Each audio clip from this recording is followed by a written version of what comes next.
Hello friends, welcome back everyone, welcome to my channel. तो चलिए एक और प्रैक्टिस सेट लगाते हैं और ये हमारा प्रैक्टिस सेट होगा एंसेंट हिस्ट्री यानी कि प्राचीन भारत का प्रैक्टिस सेट होगा। इससे पहले हम 21 प्रैक्टिस सेट देख चुके हैं। 21 प्रैक्टिस सेट के जरिए लगभग मध्यकालीन भारत पूरा कंप्लीट हो गया है, यानी कि मेडिवल हिस्ट्री पूरी कंप्लीट करा दी गई है। और लगभग 9 घंटे की मास्टर वीडियो बना के 1300 क्वेश्चनों की, तो वो मास्टर वीडियो आपको देखने को मिल जाएगी। कल मैंने अपलोड कर दी थी। अगर किसी ने वो 21 पार्ट ना देखे हों तो वो मास्टर वीडियो देख के भी काम चला सकता है, क्योंकि UP PCS student UP PCS की एग्ज़ाम डेट आ गई है और यूपी पीसीएस वालों का कैलेंडर भी आ गया है। तो एग्ज़ाम डेट है आई थिंक 14 मई की डेट है, ठीक है। यूपी पीसीएस एग्ज़ाम 2023 की। तो जुट जाइए और लग जाइए। अगर किसी ने फिर भी अभी तक बिल्कुल तैयारी ना की हो ना, तो जो मैं वीडियो करा रहा हूँ, ठीक है, ये जो यूपी पीसीएस प्रैक्टिस सेट के नाम से जो टेस्ट सीरीज है, आप यहाँ से करके A1 क्वालिटी की तैयारी कर सकते हैं। और मैं ये गारंटी दे रहा हूँ यहाँ से, ठीक है। आप यहाँ से तैयारी कर सकते हैं। जो मैंने हिस्ट्री पढ़ाई है एकदम राम शरण शर्मा की बुक से, एंसेंट हिस्ट्री MCQ फॉर्म में भी पढ़ा दी है। मध्यकालीन भारत सतीश चंद्रा की बुक से, और मेडावल हिस्ट्री सतीश चंद्रा की बुक से, और मॉडर्न हिस्ट्री के MCQ क्या कहते हैं विपिन चंद्रा और प्लस में स्पेक्ट्रम की बुक से। तो सब कुछ आपको करा रखा है। मेडिवल हिस्ट्री और एंसेंट हिस्ट्री और मॉडर्न हिस्ट्री सब कुछ डिटेल में एकदम। तो मैराथन नाम से प्लेलिस्ट मिल जाएगी, आप वहाँ जाके देख सकते हैं। और अब हमें थोड़ा तीव्र गति से चलना होगा, क्योंकि एग्ज़ाम डेट आ गई है यूपीपी से 2023 की। तो पढ़ते रहिए और बढ़ते रहिए। लगभग 1150 क्वेश्चन ज्योग्राफी के करा दिए। 5000 क्वेश्चन कराने के लिए कहा था, तो उसमें लगभग हमने 2500 क्वेश्चन कंप्लीट कर लिए हैं। 2 पार्ट बना दिए हैं इन 2500 क्वेश्चनों के। तो ये प्ले लिस्ट भी वहीं पर मिल जाएगी।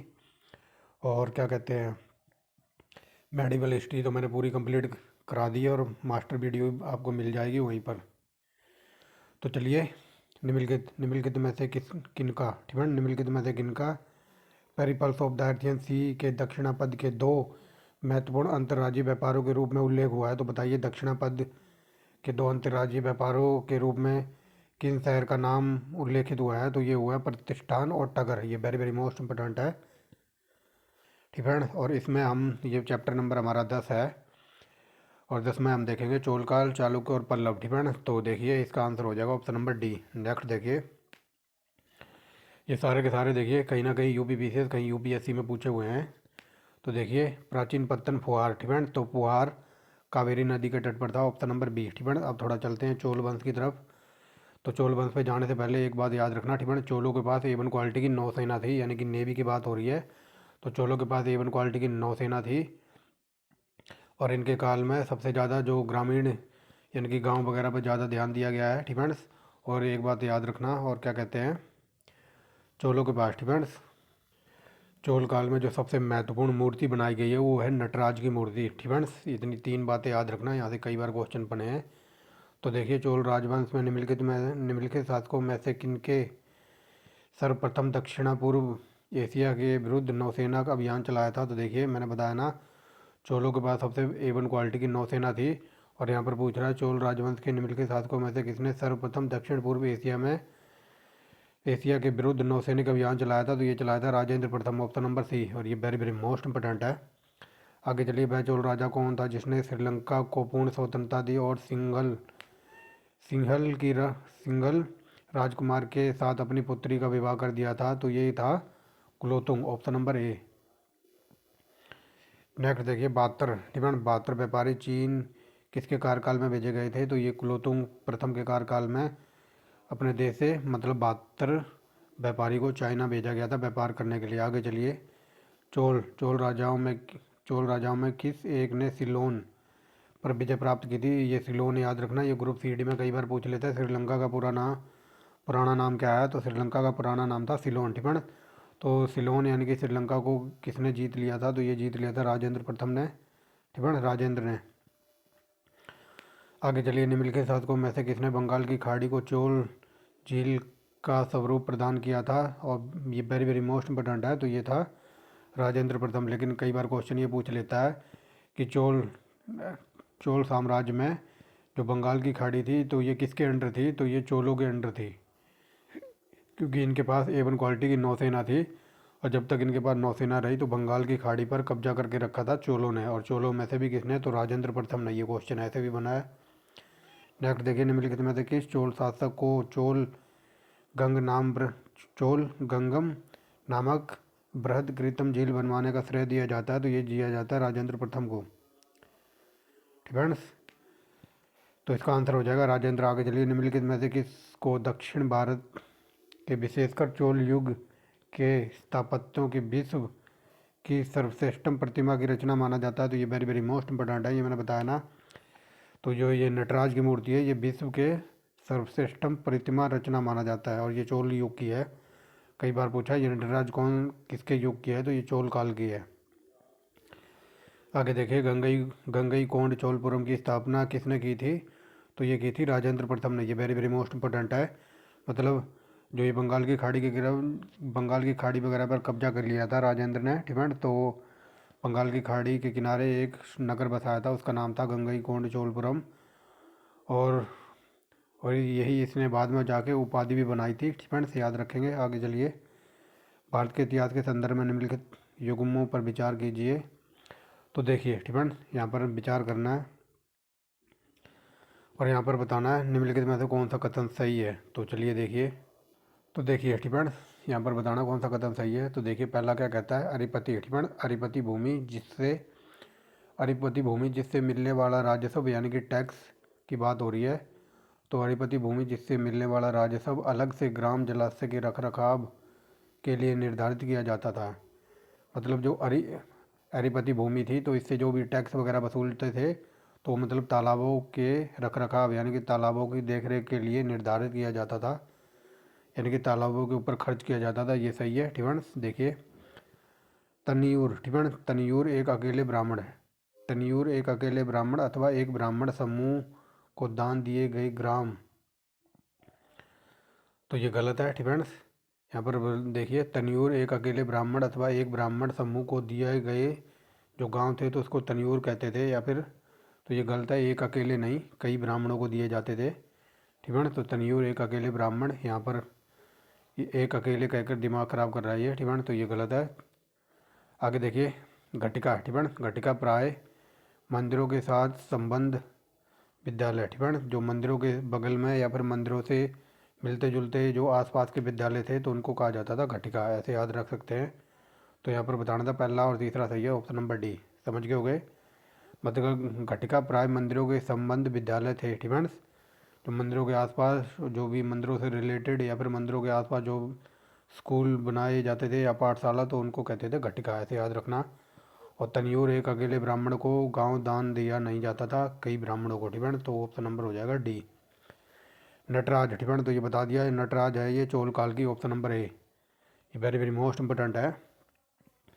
नटराज की प्रसिद्ध कांस्य प्रतिमा का उत्कृष्ट उदाहरण, तो ये चोल काल का। आगे चलिए, चोल राज में नट्टू विनियोगम शब्द से क्या अभिप्राय है, तो ये है नाड़ुओं के खर्च के लिए एक कर, ठीक है। तो ये एक प्रकार का नट्टू विनियोगम क्या था, तो ये नाड़ुओं के लिए एक प्रकार का कर था, नाड़ुओं के खर्च के लिए कर, ठीक है। आगे चलिए, चोलों के अंतर्गत टटोली कर अदा कौन करते थे, तो टटोली कर लगता था सुनारों के ऊपर, ठीक है। जो सुनार वगैरह थे, तो उनके ऊपर लगता था टटोली नाम का कर। नेक्स्ट देखिए, कुशल ग्रामीण प्रशासन के लिए प्रसिद्ध राजवंश कौन सा था, तो ये मैंने बता दिया था ना, ये चोल काल A1 क्वालिटी का। गाँव की जनसभा वगैरह इनके काल में बहुत लगती थी। नेक्स्ट देखिए, चोलों के अधीन ग्राम प्रशासन में बहुत से ब्यौरे जिन अभिलेखों में मिलते हैं वे कहाँ पर हैं, तो वे हैं उत्तर मैरूर में, याद रखना, ठीक है।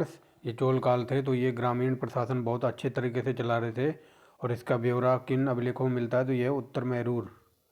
नेक्स्ट देखिए, क्या कहता है कि दक्षिण भारतीय राज्य में उत्तम ग्राम प्रशासन था, तो ये मैंने बता दिया ना, चोल काल में, ठीक है। नेक्स्ट देखिए, निम्नलिखित में से कौन चोल प्रशासन की विशेषता थी, तो ग्राम प्रशासन की स्वायत्तता, ये कई बार बता दिया है।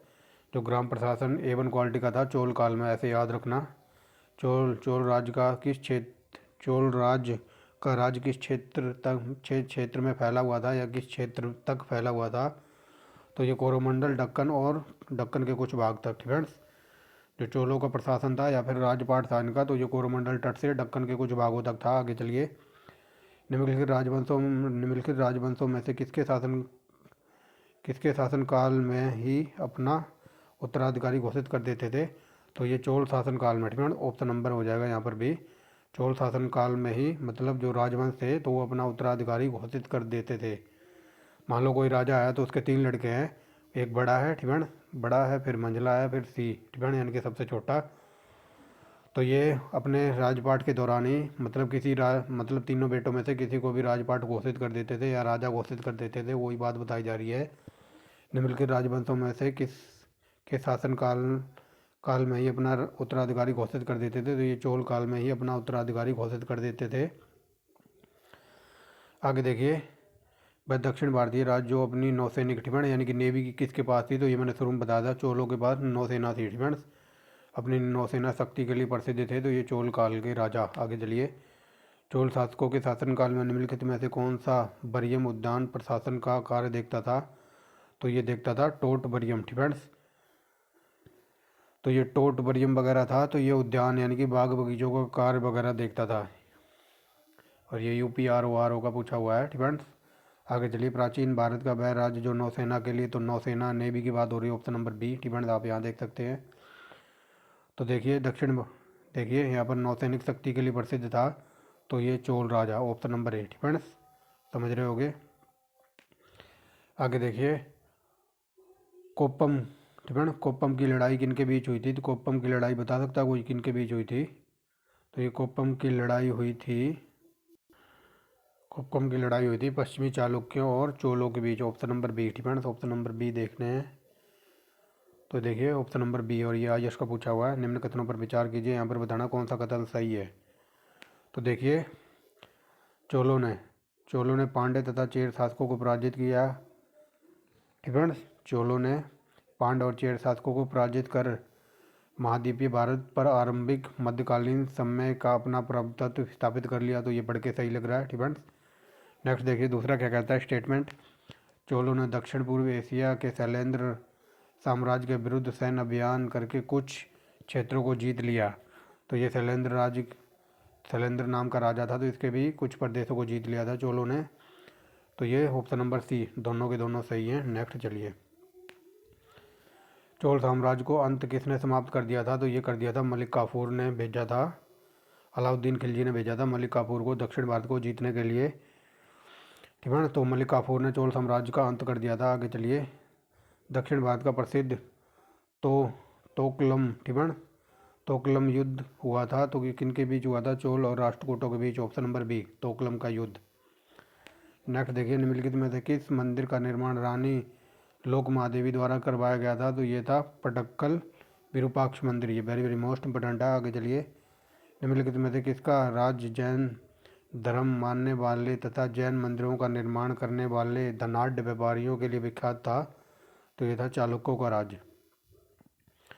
मतलब चालुक्यों के राज्य में जैन धर्म मंदिरों का निर्माण करने के लिए व्यापारियों के लिए विख्यात था। तो ये था चालुक्यों का राज्य। नेक्स्ट देखिए। चालुक्य वंश का सबसे महानतम शासक, ये वेरी वेरी मोस्ट इंपोर्टेंट था, पुलकेशन द्वितीय। चालुक्यों की राजधानी कहाँ पर थी? तो ये थी बतापी। Again very very most important. Next देखिए क्या कहता है। निम्नलिखित में से किस राजवंश में प्राय महिलाओं को प्रशासन में उच्च पद दिए जाते थे? तो महिलाओं को A1 क्वालिटी की पोस्ट दी जाती थी चालुक्य के शासनकाल में। ये वेरी वेरी मोस्ट इंपोर्टेंट है। नेक्स्ट देखिए। निम्नलिखित में से किस चीनी यात्री ने चालुक्यों के शासनकाल और चीन और भारत के संबंधों का विवरण दिया है? तो ये था हेनसांग, ठीक है। ये वेरी वेरी मोस्ट इंपोर्टेंट है। जो चीनी यात्री था, तो ये चालुक्यों के शासनकाल और भारत और चीन के बीच रिलेशनशिप का वर्णन देता है। तो ये था हेनसांग आया था हर्षवर्धन के काल में, ऐसे याद रखना। निम्नलिखित में से किसके लिए कहा जाता है, ठीक है। निम्नलिखित में से किसके लिए कहा जाता है कि उसने सशस्त्र में अनेक बौद्धों और जैनों को पराजित किया तथा पल्लव राजा महेंद्र वर्मन को शैव धर्म में दीक्षित किया था? तो ऐसा किसने किया था? तो ये किया था अकबर ने। नेक्स्ट देखिए, ठीक है। ये A1 क्वालिटी के क्वेश्चन है, ना तो किसी बुक वगैरह में मिलेंगे, चाहे कितनी पढ़ लेना बुक ला के मार्केट से खरीद के। ये वन क्वालिटी के डीप लेवल के क्वेश्चन है, तो इसी वजह से अब हमें थोड़ा तीव्र गति से चलना होगा, क्योंकि 14 मई की डेट है यूपीपीसीएस की। आगे चलिए, कैलेंडर देख लिया होगा आप लोगों ने। किस राजवंश ने उत्तर भारत पर शासन नहीं किया था? तो ये किया था चालुक्यों ने उत्तर भारत पर शासन नहीं किया था। बाकी राजपूत छाए हुए थे दिल्ली में, गुप्त भी और मौर्य साम्राज्य भी, लेकिन चालुक्य कभी हमारे उत्तर भारत पर नहीं आ पाए। आगे चलिए, प्राचीन पत्तन, ठीक है। तो प्राचीन पत्तन में बताना यहाँ पर कौन सा सही सुमेलित नहीं है। तो देखिए, ये अरिकामेडु कोरोमंडल तट पे था, और ये नेल सिंध, तो ये मालाबार में था। तो ये मसलिया, ठीक है, मसलिया, तो ये कोंकण तट पर नहीं था। और क्या कहते हैं, कोरके, तो ये पांड्य प्रदेश या फिर पांड्य देश में था। तो लेकिन ये मसलिया था, तो ये सही सुमेलित नहीं है, हमें गलत बताना था। तो ऑप्शन नंबर सी गलत है, और ये आयुष का पूछा हुआ है। आगे चलिए, मितविलास प्रसन्न का लेखक कौन था? तो मितविलास प्रसन्न लिखिए महेंद्र बर्मन है, ऑप्शन नंबर सी। आगे चलिए, पट्टिनम थे, तो पट्टिनम कौन थे? तो ये बंदरगाह शहर थे, जिनको कहा जाता था पट्टिनम, ठीक है। बंदरगाह शहर को पट्टिनम कहते थे, ऐसे याद रखना। आगे चलिए, तो ये निम्नलिखित में से कौन से दक्षिण भारत के पश्चिमी तट पर स्थित था? तो दक्षिणी भारत के पश्चिमी तट पर कौन से पत्तन स्थित थे? तो ऐसे याद रखना। तो ये थे मुसरी और टोंडी, ठीक है। मुसरी और टोंडी दो पत्तन थे, तो ये दक्षिण भारत के पश्चिमी तट पर स्थित थे, ठीक है। ऑप्शन नंबर सी। नेक्स्ट देखिए, तीसरी शताब्दी में वारंगल प्रसिद्ध था। तो ये प्रसिद्ध था लोहे के उपकरण बनाने के लिए, वेरी वेरी मोस्ट इम्पोर्टेंट है। आगे चलिए, दंगाई तथा बलगाई थे, दंगाई तथा बलगाई कौन थे? तो ये सामाजिक वर्ग थे, यानी कि सोशल पार्टी थी। आगे चलिए, और ये है very very most important question, ठीक है। तो देखिए, प्राचीन भारत में जो व्यापारी थे, या फिर व्यापारियों के समूह को, या फिर व्यापारी के निगम को मणिग्रामम कहते थे। ये वेरी वेरी मोस्ट इम्पोर्टेंट है, डिफेंस। प्राचीन काल में निम्नलिखित में से कौन प्राचीन भारत में व्यापारियों का निगम था? तो इसको मणिग्रामम कहते थे। ये आईएएस का पूछा हुआ है। नेक्स्ट देखिए, निम्नलिखित में से कौन शैव धर्म के समाचार्य थे? तो शैव धर्म के समाचार्य कौन कौन से थे?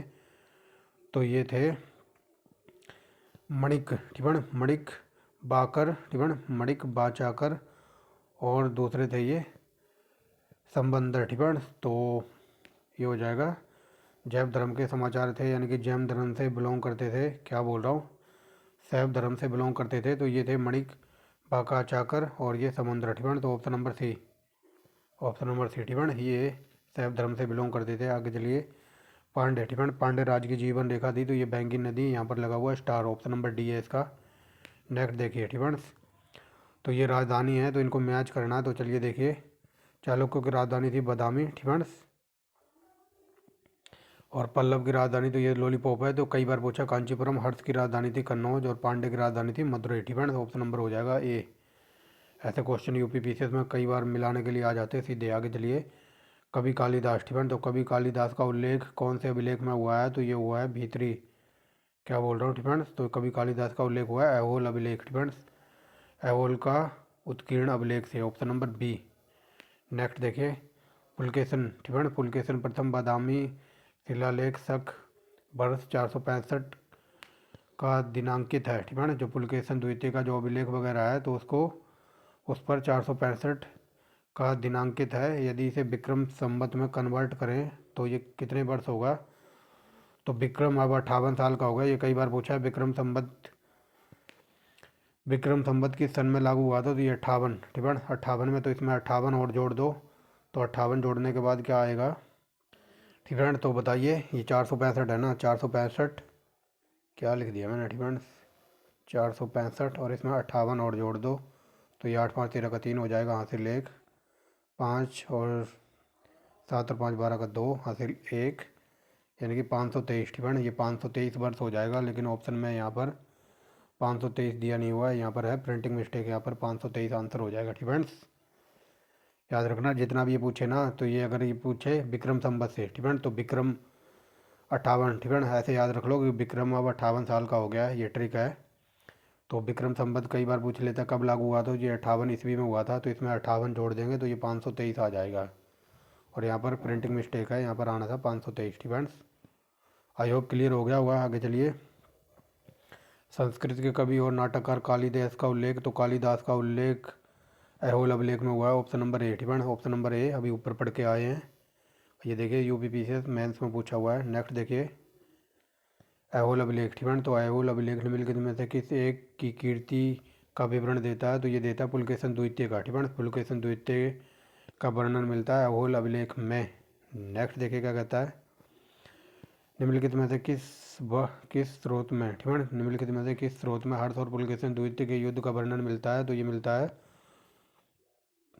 तो ये बताइए किस में मिलता है, तो ये मिलता है पुलकेशन द्वितीय का ऐहोल अभिलेख में और हेनसांग की यात्रा। ठीक है, हेनसांग का विवरण और पुलकेशन द्वितीय का अभिलेख में मिलता है पुलकेशन द्वितीय और हर्षवर्धन के युद्ध के बारे में। ठीक है, कई बार पूछा जाता है कि हर्षवर्धन को पुलकेशन द्वितीय ने कहाँ पर हराया था, तो ये नर्मदा नदी के तट पर आया था। कई बार पूछा डीप लेवल में, ठीक है, याद रखना।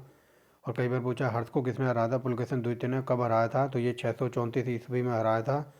और कहाँ पर हराया था, तो ये नर्मदा नदी के तट पर हराया था। ये क्वेश्चन यूपीपीसीएस में डीप लेवल में बने हैं, इसलिए बता दिया है।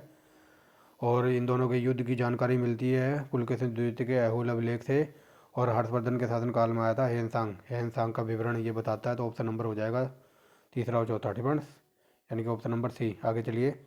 एक चालुक्य अभिलेख की तिथि, तो ये देखिए आगे आना, एक चालुक्य अभिलेख की तिथि अंकन शक संवत का वर्ष 556 है दिया गया है, तो इसको तुल्य वर्ष में कन्वर्ट करिए। ठीक है, यहाँ पर पूछा है शक संवत चला था 78 ईस्वी में, तो इसमें 78 जोड़ दो। 556 है ना, तो 556 में 78 जोड़ दो, तो ये 8 और 6 14 का 4 हासिल 1, 7 और 1 8 8 5 13 का 3 हासिल 1, तो ये 634 है कहीं। ठीक है, तो 634 ऑप्शन नंबर डी में बता रहा है।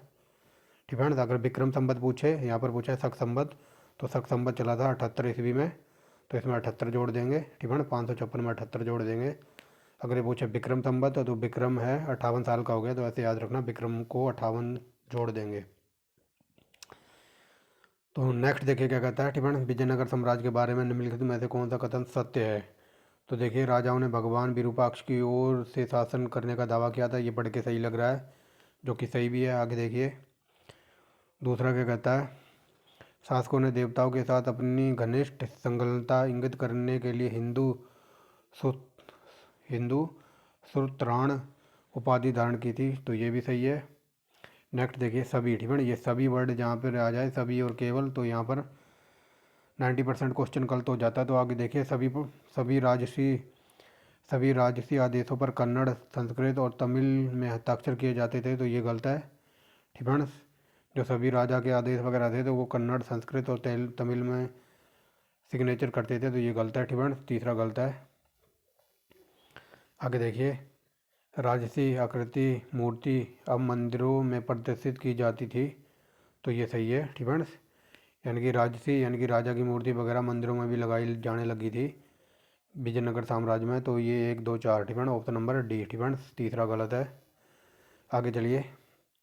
चोल राजवंश द्वारा निर्मित बृहदेश्वर मंदिर में शिव का कौन सा रूप सबसे ज़्यादा विशिष्ट प्रसिद्ध है, तो बताइए। जो कई बार तो ये पूछा है। ठीक है, कि बृहदेश्वर मंदिर किसके काल में बना, तो ये चोल काल में बना है। और यहाँ पर पूछा है जो बृहदेश्वर मंदिर है तो इसमें शिव की मूर्ति है।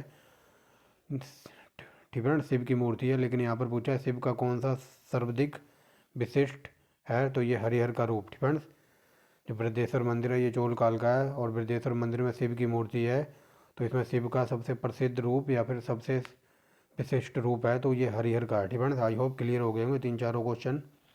आगे चलिए। 9वीं शताब्दी ईस्वी में निम्नलिखित में से किसके द्वारा चोल साम्राज्य की नींव डाली गई थी, तो ये विजयालय के द्वारा। Very very most important. आगे देखिए चोल शासक का नाम बताइए जिसने श्रीलंका के उत्तरी भाग पर विजय प्राप्त की थी, तो वो था राजराज प्रथम। वेरी वेरी मोस्ट इंपोर्टेंट है ये नाम। आगे चलिए। चोल शासकों के समय बनी प्रतिमाओं में सबसे विख्यात कौन सी है, तो ये शुरू में ही बता दिया था, वो है option number D Nataraja, Shiv की नटराज मूर्ति। ठीक है, आगे चलिए। किस चोल राजा ने जल सेना प्रारंभ की थी, ये वेरी वेरी मोस्ट इंपोर्टेंट है, ये राजराज प्रथम ने की थी। और कई जगह ये राजेश्वर भी लिखा मिलता है, ठीक है, राज राजेश्वर। तो याद रखना। आगे चलिए, कांची का विख्यात कैलाशनाथ मंदिर किसने बनवाया था? ये लॉलीपॉप क्वेश्चन है, आज भी ग्रुप 3D का फालतू क्वेश्चन है और ये पूछा हुआ है आईएएस में, तो ऑप्शन नंबर ए हो जाएगा, नरसिंह वर्मन द्वितीय ने। आगे चलिए, चोल युग प्रसिद्ध था, किसके लिए प्रसिद्ध था? तो ये ग्रामीण सभाओं के लिए, ये कई बार बता दिया है। जो चोल काल में थे यहाँ पर ग्रामीण सभाएं, यानी कि गाँव वालों पर ज़्यादा जोर दिया जाता था ग्रामीण शासन पर, ठीक है। चोल काल के पेरुबल्ली किसे निरूपित करते थे? तो ये हो जाएगा प्रमुख मार्ग, ठीक है। फ्रेंड्स आगे देखिए, ये हो गया ना, चोल काल के पेरुबल्ली किसे निरूपित करते थे? ये प्रमुख मार्ग को, ठीक है, यानी कि जो मेन रास्ता था उसको इंडिकेट करते थे। आगे चलिए, निम्नलिखित में से किस चोल शासक ने नागपट्टनम में एक बौद्ध विहार के निर्माण में शैलेंद्र सम्राट मर्जियोतुंग वर्मन के साथ सहयोग दिया था? तो बताइए किसने किया था? तो ये राजा प्रथम ने, ठीक है, राजा प्रथम, यानी कि वही राज प्रथम की बात हो रही है। राज प्रथम ने, मतलब जो शैलेंद्र राजा था, तो राज प्रथम ने एक गांव दान दिया था बौद्ध विहार का निर्माण करने के लिए और इसकी देखभाल करने के लिए। राज प्रथम ने, ठीक है, एक गांव दान दिया था इसको निर्माण करने में और इसकी देखभाल करने के लिए। आगे चलिए, चोल काल में निम्नलिखित प्रशासन इकाइयों पर विचार कीजिए और इनको अवरोही क्रम में लगाना है, यानी कि घटते क्रम में, ठीक है। तो चलिए अवरोही क्रम में लगा देते हैं, यानी कि घटते क्रम में। सबसे पहले आएगा बड़ा, ठीक है, तो सबसे बड़ा था बलनाडु, ठीक है। उसके बाद आता था कोट्टम, फिर उर। समझ रहे होगे, ये प्रशासनिक इकाइयाँ थी। जैसे आज के टाइम होता है ना, पहले होता है क्या, डिस्ट्रिक्ट, फिर डिस्ट्रिक्ट के बाद कौन सा होता है, और डिस्ट्रिक्ट में होते हैं ब्लॉक वगैरह होते हैं, या फिर वार्ड कह लो, वार्डों के अंदर होती हैं कॉलोनियाँ, और कॉलोनी होती हैं, ठीक है, फिर कॉलोनियों से नीचे होते हैं गांव, ठीक है। तो उसी तरीके की बात हो रही है। तो इनके काल में ज़िले को कहा जाता था बलनाडु, फिर बलनाडु से छोटा होता हुआ ब्लॉक डिवीज़न को कहते थे कोट्टम, और जो गांव वगैरह होता था उसको कहते थे उर। तो ऑप्शन नंबर बी। चोल काल में, ठीक है, चोल काल में कुर्रम क्या थे? तो कुर्रम थे गांव संघ, ठीक है, जो गांव की पंचायत वगैरह होती थी या फिर गांव का जो समूह वगैरह होता था तो उसको कहते थे कुर्रम। ऐसे याद रखना। मिताक्षरा, तो मिताक्षरा पुस्तक किस विषय से संबंधित है? तो बताइए, ये हो जाएगा हिंदू कानून, यानी कि हिंदू लॉ के ऊपर, ठीक है। ऑप्शन नंबर ए, ये आईएएस का पूछा हुआ है। आगे चलिए, तंजौर, ठीक है, तंजौर चोलपुरम में बृहदेश्वर मंदिर का निर्माण किसने कराया था? ये लॉलीपॉप क्वेश्चन है, आज भी, ठीक है, ये कराया था राज राजेश्वर ने। और देख लीजिए, ये आईएएस में पूछा हुआ है। प्राचीन भारत में राजवंशों में चोल को ही क्यों महत्वपूर्ण समझा जाता था? चोल को क्यों महत्वपूर्ण समझा जाता? तो बताइए, इस वंश के शासन में अत्यंत प्रभावी स्वायत्ता प्रणाली का होना, ठीक है, क्योंकि मैंने शुरू में ही बताया था इनके पास A1 क्वालिटी की नौसेना थी, और इन्होंने जो सबसे मोस्ट इम्पोर्टेंट काम किया था, इन्होंने जो ग्रामीण यानी कि गांव के शासन को पूरा ध्यान दिया था, तो इसी वजह से ऑप्शन नंबर डी हो जाएगा। आगे चलिए, मंडलम, बलनाडु और नाडु किस राज्य से संबंधित हैं? तो ये है चोल, ठीक है, अभी ऊपर बढ़ के आए हैं। नेक्स्ट देखिए, निम्नलिखित में से कौन सा मंदिर चोलों से संबंधित नहीं है? तो ऑप्शन नंबर सी, कैलाशनाथ का मंदिर, ठीक है, ये संबंधित नहीं है। आगे चलिए, नाना देशी क्या थे? ये वेरी वेरी मोस्ट इम्पोर्टेंट है। तो नाना देशी एक व्यापारी या फिर व्यापारियों का श्रेणी थी, या फिर समूह कह लो, या फिर कह लो ग्रुप। तो नाना देशी क्या थी? तो ये व्यापारियों का संघ था, या फिर ग्रुप बोल लो। आगे चलिए, किसके काल में, ठीक है, किसके काल से गंगई कोंड चोलपुरम चोल साम्राज्य की राजधानी बन गई थी? तो ये राजेंद्र प्रथम की, ये इसके ऊपर बता दिया, ठीक है। जब इसने बंगाल की जो खाड़ी थी उस पर कब्जा कर लिया था, और उसी के किनारे गंगई कोंड चोलपुरम नामक एक नगर बसाया था, या फिर गांव कह लो, ठीक है। तो ये चोल काल से संबंधित है और राजेंद्र प्रथम के काल से, ठीक है। और गंगई कोंड चोलपुरम का मतलब होता था गंगा का चोल विजेता, ठीक है, याद रखेंगे। और ये सब मैंने डिटेल में कराया है चैप्टर वाइज थ्योरी में, वहाँ से जाके आप पढ़ भी सकते हैं। आगे चलिए, वह श्री विजय शासक जिसने राजराज प्रथम या फिर राजराज वन के काल में अपने पिता द्वारा नागपटना में आरंभ किए गए बौद्ध विहार का निर्माण कार्य पूरा किया था, तो वह कौन था? तो ये था हमारा विजयोतुंग वर्मन, ठीक है, ऑप्शन नंबर सी हो जाएगा। आगे चलिए, किस चोल राजा के बारे में कहा जाता है कि उसकी हत्या एक उग्र भीड़ या फिर क्रोधित भीड़ ने कर दी थी? तो ये था अधिराज, ठीक है। अधिराज की हत्या क्रोधित भीड़ ने कर दी थी, इसको याद रखना, कई बार पूछा। आगे चलिए, निम्नलिखित में से किस चोल शासक की उपाधि पंडित चोल थी? तो ये था ऑप्शन नंबर बी, राजेंद्र प्रथम की उपाधि थी पंडित चोल। नेक्स्ट देखिए, चोल काल में राशि या फिर चोल काल में राशि के रूप में संग्रह किए जाने वाले भूमि राजस्व को किससे नापते थे? तो मतलब जो चोल काल में जो भूमि से जो भी टैक्स वगैरह वसूला जाता था तो उसको किससे नापते थे? तो उसको कलम से। आगे चलिए, निम्नलिखित राजाओं में से किसने खंबात में एक प्रसिद्ध मस्जिद का जीर्णोद्धार कराने के लिए अपने निजी कोष से 1 लाख बलोत्रा का अनुदान दिया था? तो सिंपल वे में समझिए इसको, सिंपल वे में समझिए। ये क्वेश्चन ये कह रहा है कि इनमें से कौन सा ऐसा राजा था जिसने खंबात में एक मस्जिद टूटी फूटी थी तो उसका जीर्णोद्धार का मतलब होता है दोबारा से मरम्मत कराना। ठीक है, जीर्णोद्धार का मतलब होता है दोबारा से मरम्मत कराना। कोई चीज़ टूटी फूटी वगैरह है, ठीक है, मान लो कोई आपके पास मोटरसाइकिल है तो वो थोड़ा डैमेज वगैरह है तो आप उसकी मरम्मत वगैरह कराओगे तो उसको कहते थे जीर्णोद्धार। ठीक है, तो मंदिर का जीर्णोद्धार कराने के लिए अपनी तिजोरी से या फिर अपने बटुए से या फिर अपने पर्स से, ऐसे कुछ भी समझ लो, ठीक है, अपनी तिजोरी से 1 लाख रुपए का अनुदान किसने दिया था? तो ये दिया था जय सिंह सिद्धराज ने। ठीक है, आई होप क्लियर हो गया होगा सिंपल वे में। ये तजादूर, ठीक है, ये कई जगह लिखा मिलेगा तंजावुर। ठीक है, तो तंजावुर के बृहदेश्वर मंदिर का निर्माण कराया था ये राज प्रथम ने। वेरी वेरी मोस्ट इंपॉर्टेंट है और कई बार बता दिया है। आगे चलिए, चोल स्थानीय स्वशासन के लिए उत्तरदायी समितियों के सदस्य संबंधित में निम्नलिखित में से कौन सा सही नहीं है? ठीक है, तो बताइए, चोल काल की स्थानीय शासन के उत्तरदायी समितियों के सदस्यों में कौन सा कथन गलत है? तो हमें गलत बताना है। तो देखिए, जो ये शासन, जो ये क्या कहते हैं, जो स्थानीय शासन वगैरह था तो इसके सदस्यों का संबंध के बारे में गलत बताना है। तो इनके जो सदस्य वगैरह थे तो वो मतदान द्वारा नहीं चुने जाते थे। ठीक है, क्योंकि इस टाइम मतदान वगैरह का कोई विचार नहीं था। तो ये जो चोल काल के स्थानीय शासन के सदस्यों का चुनाव मतदान के द्वारा नहीं होता था और यही गलत है। ठीक है, ऑप्शन नंबर ए आंसर हो जाएगा। बाकी आप इन तीनों को पढ़ सकते हैं। ठीक है, पाउस मार के। नेक्स्ट देखिए, गांव के शासन को स्वायत्तशासी पंचायतों के माध्यम से संचालित करने की व्यवस्था। तो ये मैंने बता दिया कई बार। ठीक है, तो संचालित करने की व्यवस्था का सूत्रपात किसने किया था? तो ये किया था द्रविड़ों ने। ठीक है, समझ गए होगे। सिंपल वे में और समझा देता हूँ। मतलब गांव पर जो शासन करने का जो पंचायत वगैरह का आइडिया वगैरह सबसे पहले द्रविड़ों ने दिया था। ठीक है, ऐसे याद रख लेना। ये जो गांव में सरपंच वगैरह होते थे तो गांव में पंचायत के जरिए शासन करने की व्यवस्था का सबसे पहले आइडिया दिया था द्रविड़ों ने।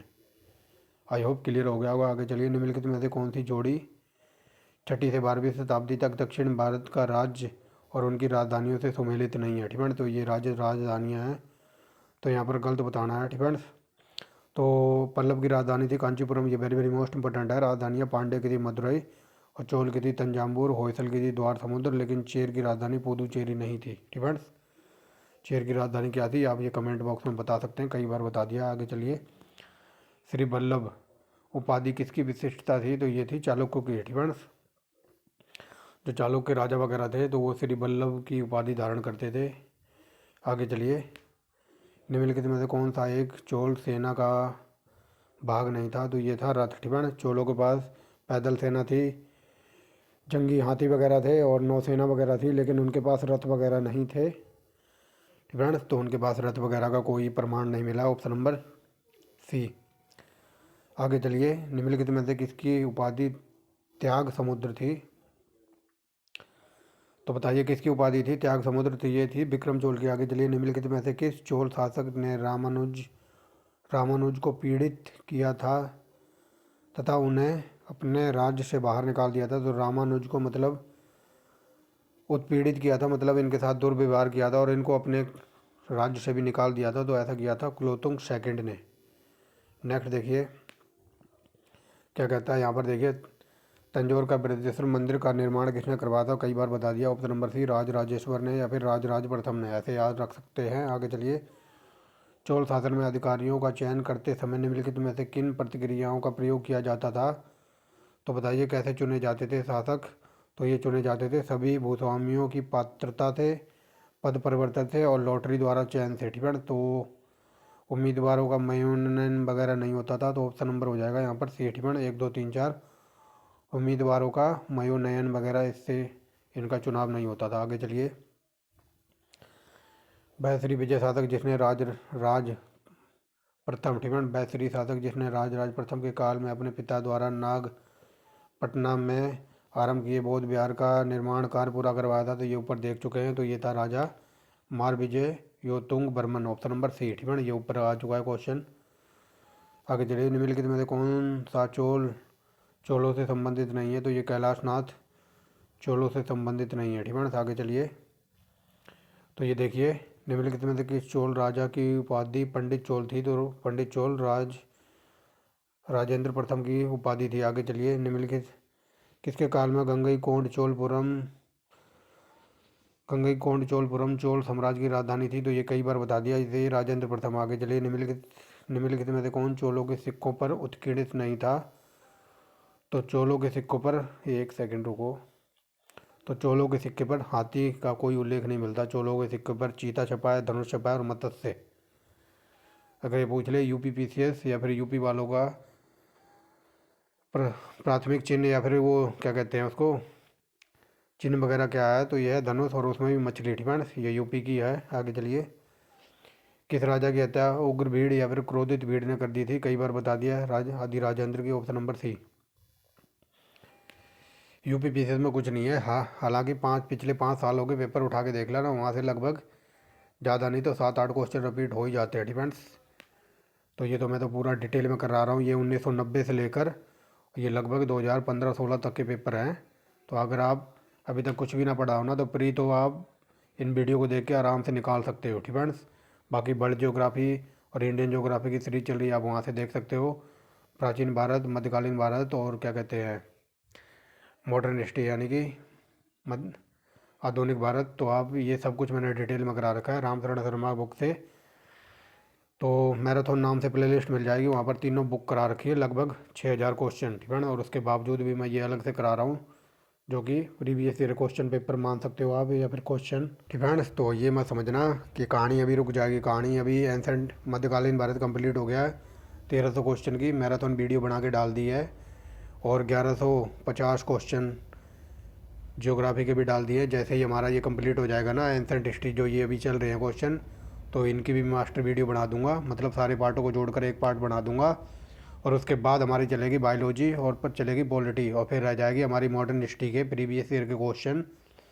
तो 2800 क्वेश्चन कंप्लीट करा के रख रखे पीडीएफ बना के, ठीक है। तो वो भी पेपर से पहले करा दिए जाएंगे। जैसे ये चल रहे हैं ना ये यूपीपीसीएस, तो ऐसे ही 2800 क्वेश्चन मॉडर्न हिस्ट्री के पीडीएफ बना के रख रखी है। तो आप टेंशन मत लीजिए। अगर कंटेंट पसंद आता है तो आप एक लाइक कर सकते हैं, ठीक है। सब्सक्राइब कर सकते हैं, कोई न्यू स्टूडेंट वगैरह हो तो। नेक्स्ट देखिए क्या कहता है, ठीक है। निम्नलिखित में से ये यहीं थे ना, ठीक है।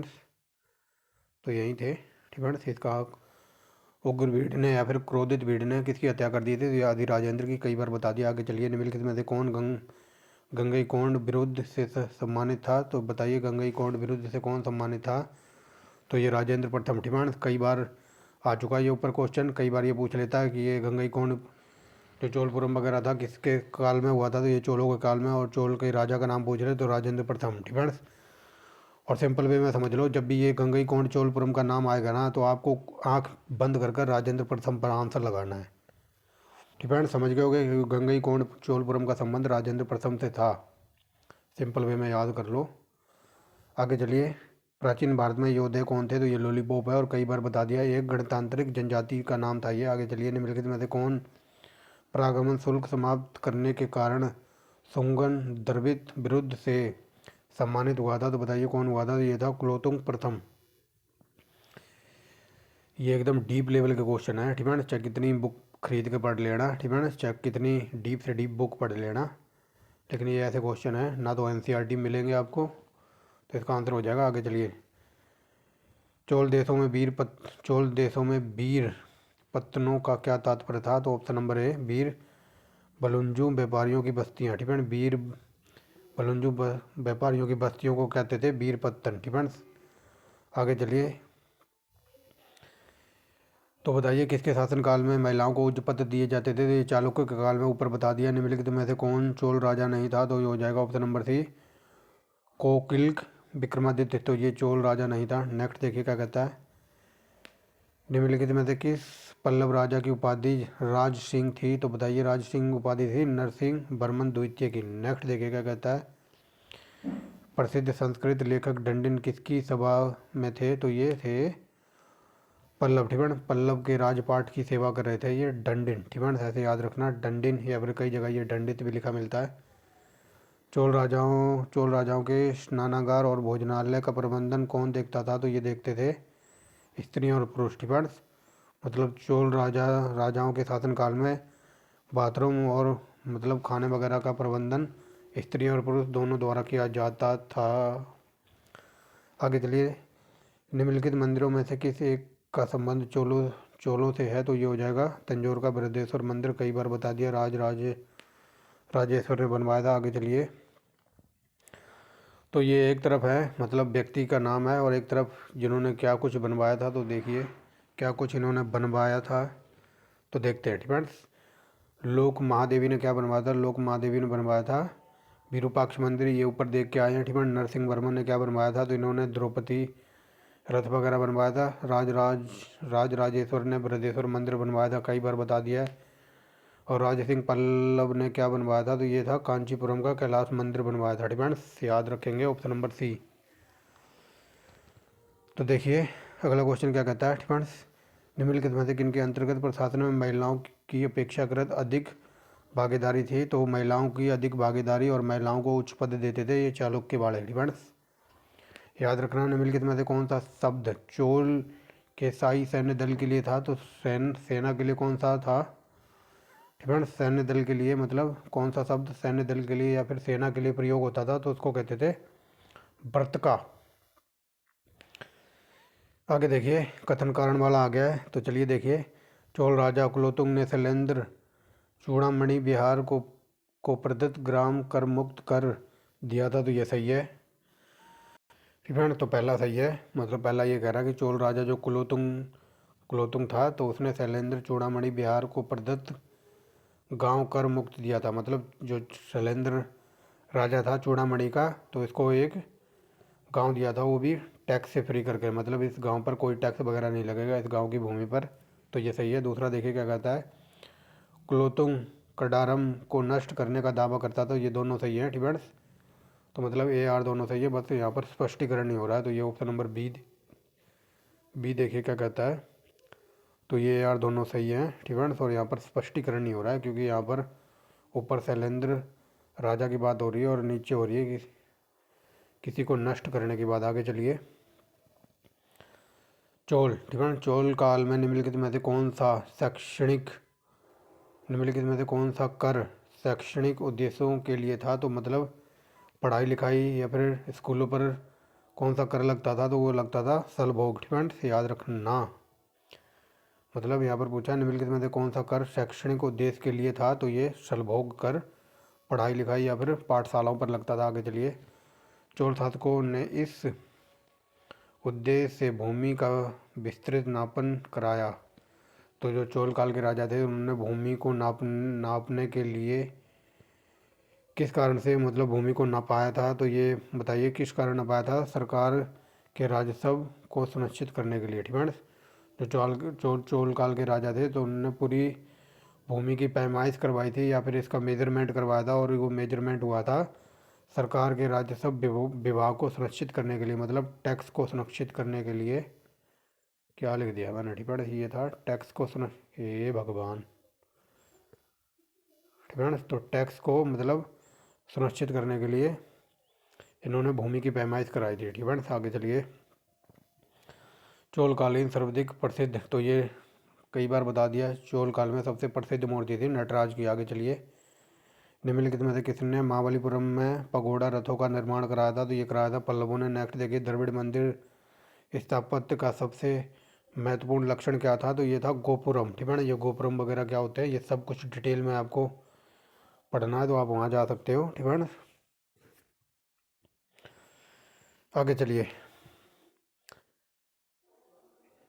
देखिए ठीक है ना, किस पल्लव शासक ने सर्वप्रथम शिलाओं में उत्खनित मंदिर निर्माण करके चित्रकारी विरुद्ध चित्रकारी विरुद्ध धारण किया था? तो ये ऐसा किया था महेंद्र वर्मन प्रथम ने। आगे चलिए, प्रसिद्ध नाटक मित्र विलास प्रसन्न का लेखक कौन था? तो ये था महेंद्र वर्मन प्रथम। ठीक है, आगे देखिए। तो ये देखिए, चोल काल की जो प्रशासनिक इकाइयाँ वगैरह थी, इनको सही क्रम में लगाना, वो भी घटते क्रम में। तो बताइए, घटते क्रम में लगा देते हैं अभी। फ्रेंड्स तो देखिए, घटते क्रम में सबसे बड़ा था मंडलम, फिर कोट्टम, फिर नाडु, फिर कुर्रम। ठीक है, ऑप्शन नंबर ए है।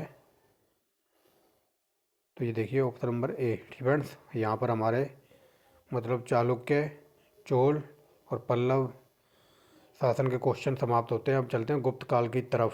ठीक है फ्रेंड्स, तो ये 114 क्वेश्चन थे जो कि हमने 45 मिनट में निपटा दिए हैं। ठीक है, जो कि एकदम गोल्डन क्वेश्चन है पेपर के एग्जामिनर और पेपर के फेवरेट। ठीक है, तो अब हम चलेंगे गुप्त काल की तरफ। वीडियो थोड़ी लंबी होगी, लेकिन क्या करें, अभी पीछे की डेट शीट या फिर मार्क शीट, क्या बोल रहा हूँ, डेट आ गई है। ठीक है, एग्ज़ाम की। तो चलिए अब हम देखेंगे गुप्त काल को, और ये वेरी वेरी मोस्ट इंपॉर्टेंट है। ऐसा कोई सा एग्ज़ाम नहीं होगा जहाँ में एंसेंट हिस्ट्री से अगर क्वेश्चन बनाओ तो गुप्त काल से ना बनाओ। अगर प्राचीन भारत से क्वेश्चन बनता है ना, तो एक क्वेश्चन बनता है शायद सिंधु सभ्यता के ऊपर, और दूसरा बनता है जैन धर्म या फिर बौद्ध धर्म के ऊपर, और तीसरा अगर क्वेश्चन बने तो मौर्य काल और या फिर गुप्त काल पर। इनसे क्वेश्चन जरूर बनता है। ठीक है, खासकर सिंधु सभ्यता, जैन धर्म और बौद्ध धर्म, गुप्त काल और मौर्य काल, यहाँ से क्वेश्चन बनना ही बनना है और बनता भी है। ठीक है, तो हम कुछ भी छोड़ नहीं सकते हैं। तो देखिए, बतापी किसकी राजधानी थी? तो कई बार बता दिया, बतापी थी चालुक्यों की। आगे चलिए, पल्लवों के बारे में कौन सा कथन गलत है? तो ये हो जाएगा ऑप्शन नंबर सी, तंजावुर को पल्लवों की राजधानी थी। पल्लवों की राजधानी थी कांचीपुरम। ठीक है, तो ये तंजावुर पल्लवों की राजधानी नहीं थी, यही गलत है। ठीक है,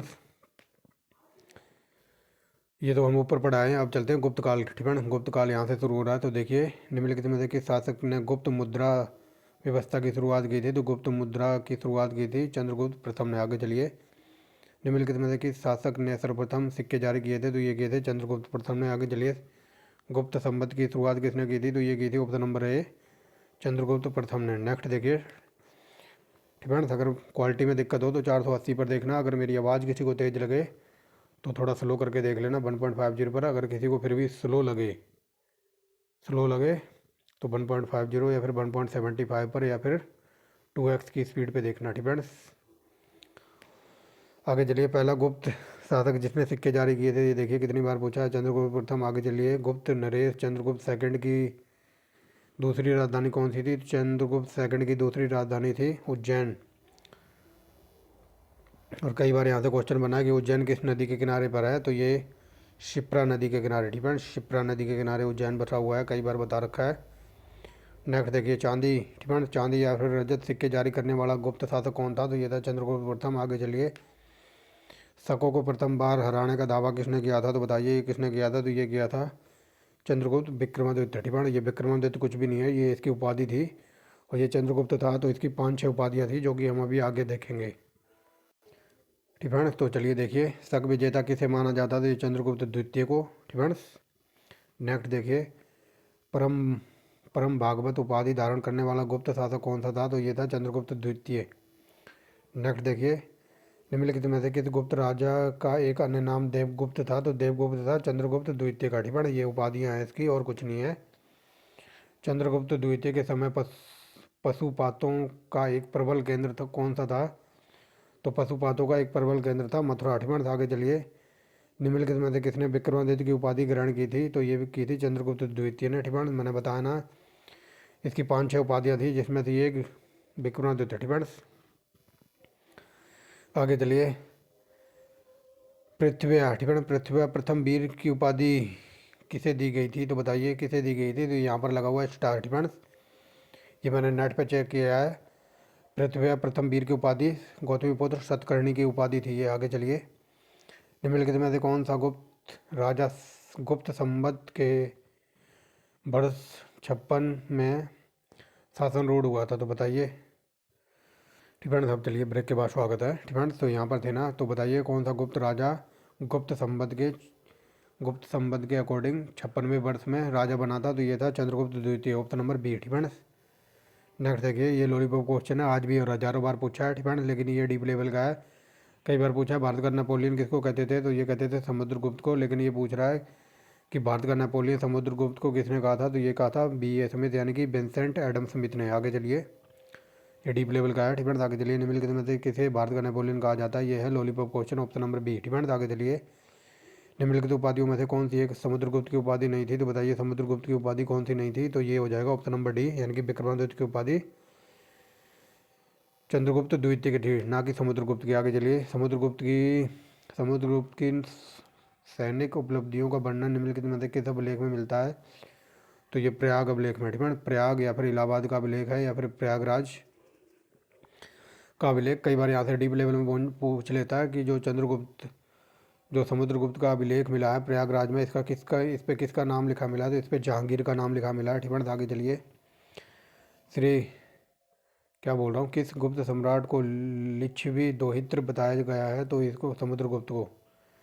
नेक्स्ट देखिए, प्रयाग परिस्थिति। ठीक है, प्रयाग परिस्थिति किसके सैन्य अभियानों के बारे में जानकारी देती, तो प्रयागराज से मिला है समुद्रगुप्त का अभिलेख, ऐसे याद रखेंगे। आगे चलिए, निम्नलिखित में देखिए, गुप्त शासक ने हूणों पर विजय प्राप्त की थी, ये लॉलीपॉप क्वेश्चन है, स्कंदगुप्त इसका आंसर है। ठीक है, आगे चलिए, भारत का नेपोलियन, तो ये लॉलीपॉप है, कई बार बता दिया, समुद्रगुप्त कहते हैं। ठीक है, गुप्त सम्राट जिसने हूणों को हराया था, तो हूणों को हराया था स्कंदगुप्त ने। आगे चलिए, हूणों का, ठीक है, हूणों के उन्मूलन का उल्लेख हुआ है, तो बताइए हूणों को हराया था स्कंदगुप्त ने, तो ऐसा कहाँ पर लिखा मिला है, तो ऐसा मिला है भीतरी अभिलेख में। ठीक है, समझ गए होंगे। निम्नलिखित में से किस अभिलेख में हूणों के पतन के बारे में या हूणों के उन्मूलन का उल्लेख बताता है, तो ये भीतरी अभिलेख, ऑप्शन नंबर बी।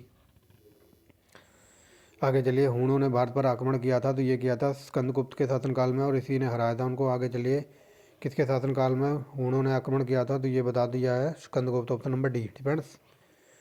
नेक्स्ट देखिए, क्या कहता है, इनमें से किस गुप्त शासक ने हूणों को हराया था, तो ये हराया था, ऑप्शन नंबर डी, स्कंदगुप्त। आगे चलिए, किस अभिलेख से ज्ञात होता है कि स्कंदगुप्त ने हूणों को हराया था, तो ये कई बार बता दिया, ये भीतरी अभिलेख। डिपेंड्स। नेक्स्ट देखिए, क्या कहता है, किसके सोने के सिक्कों में हीन धातु, ठीक है, यानी कि जो धातु वगैरह थी वो घटिया क्वालिटी की थी, इसी वजह से यहाँ पर लिखा है किसके सोने के सिक्कों में हीन धातु का प्रतिशत सबसे ज़्यादा था, मतलब लो क्वालिटी की धातु मिला रखी थी, तो ये थी स्कंदगुप्त के शासनकाल में।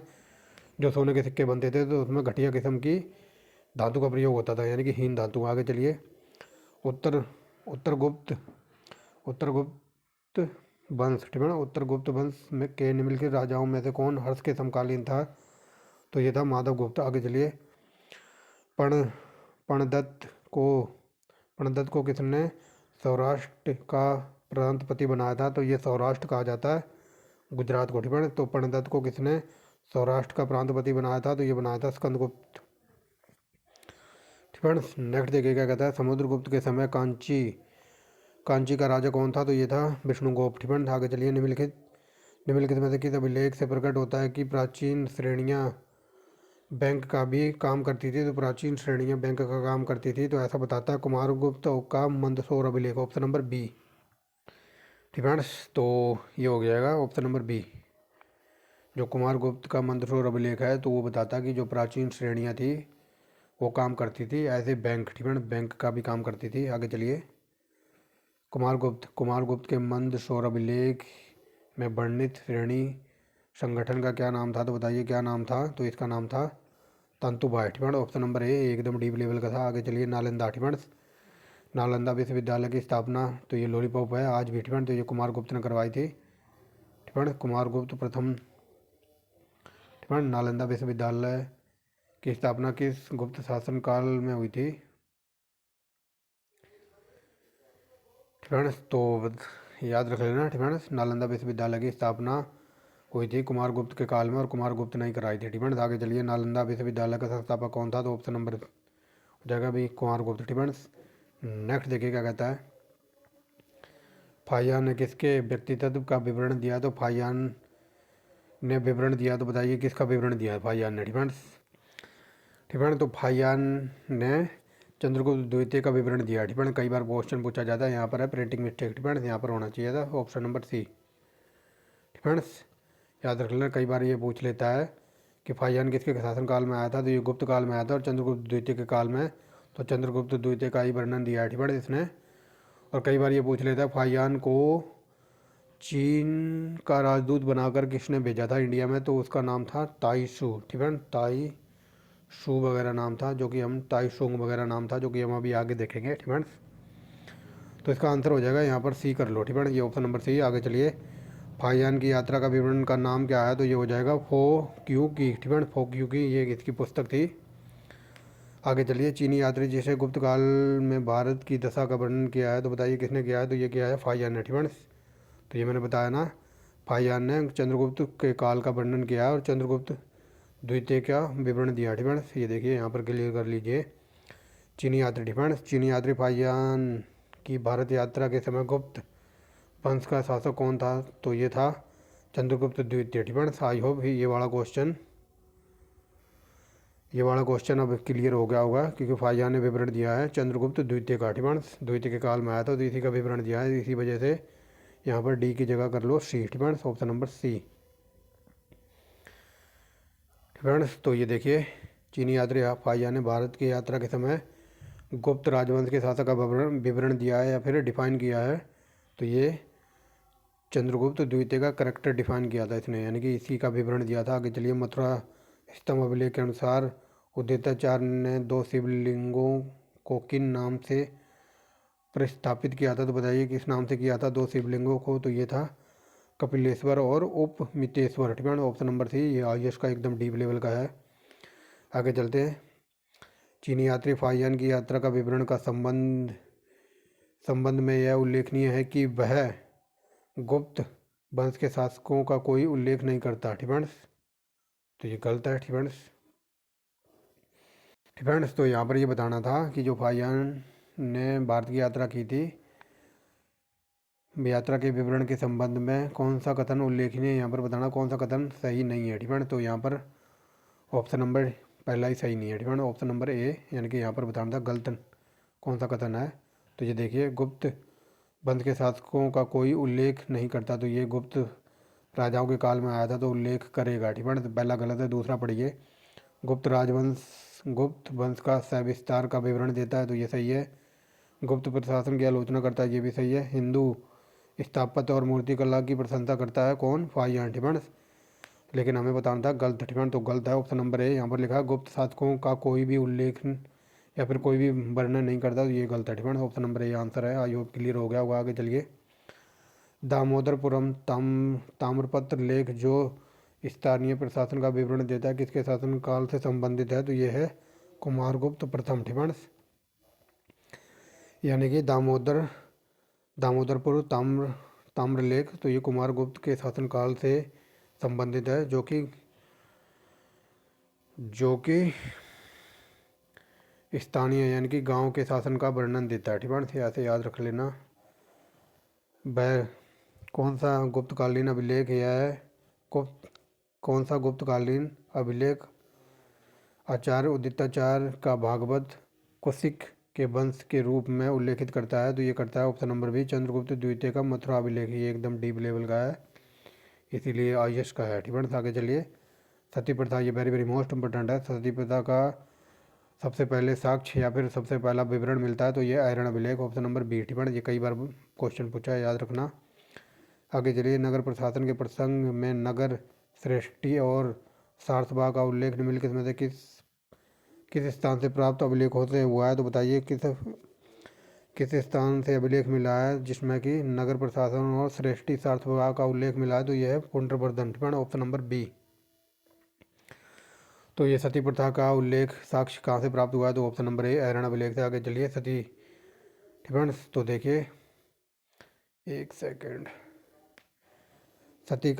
सती का सर्वप्रथम कलांकित स्मारक किस स्थान पर मिला है, तो ये ऑप्शन नंबर डी, ऐरण, ठीक है। ये देखिए, थोड़ा घुमाकर पूछा है बट आंसर वही है, ऐरण, और ये आयशपुरी का पूछा हुआ है। नेक्स्ट देखिए क्या कहता है, 437-38 के मंदसौर अभिलेख में निम्नलिखित में से किस श्रेणी द्वारा एक भव्य सूर्य मंदिर का निर्माण का उल्लेख मिलता है, तो सूर्य मंदिर का निर्माण का उल्लेख मिलता है रेशम बुनकरों की, ठीक है। तो इसका आंसर हो जाएगा ऑप्शन नंबर सी, जो रेशम बुनकरों की श्रेणी थी।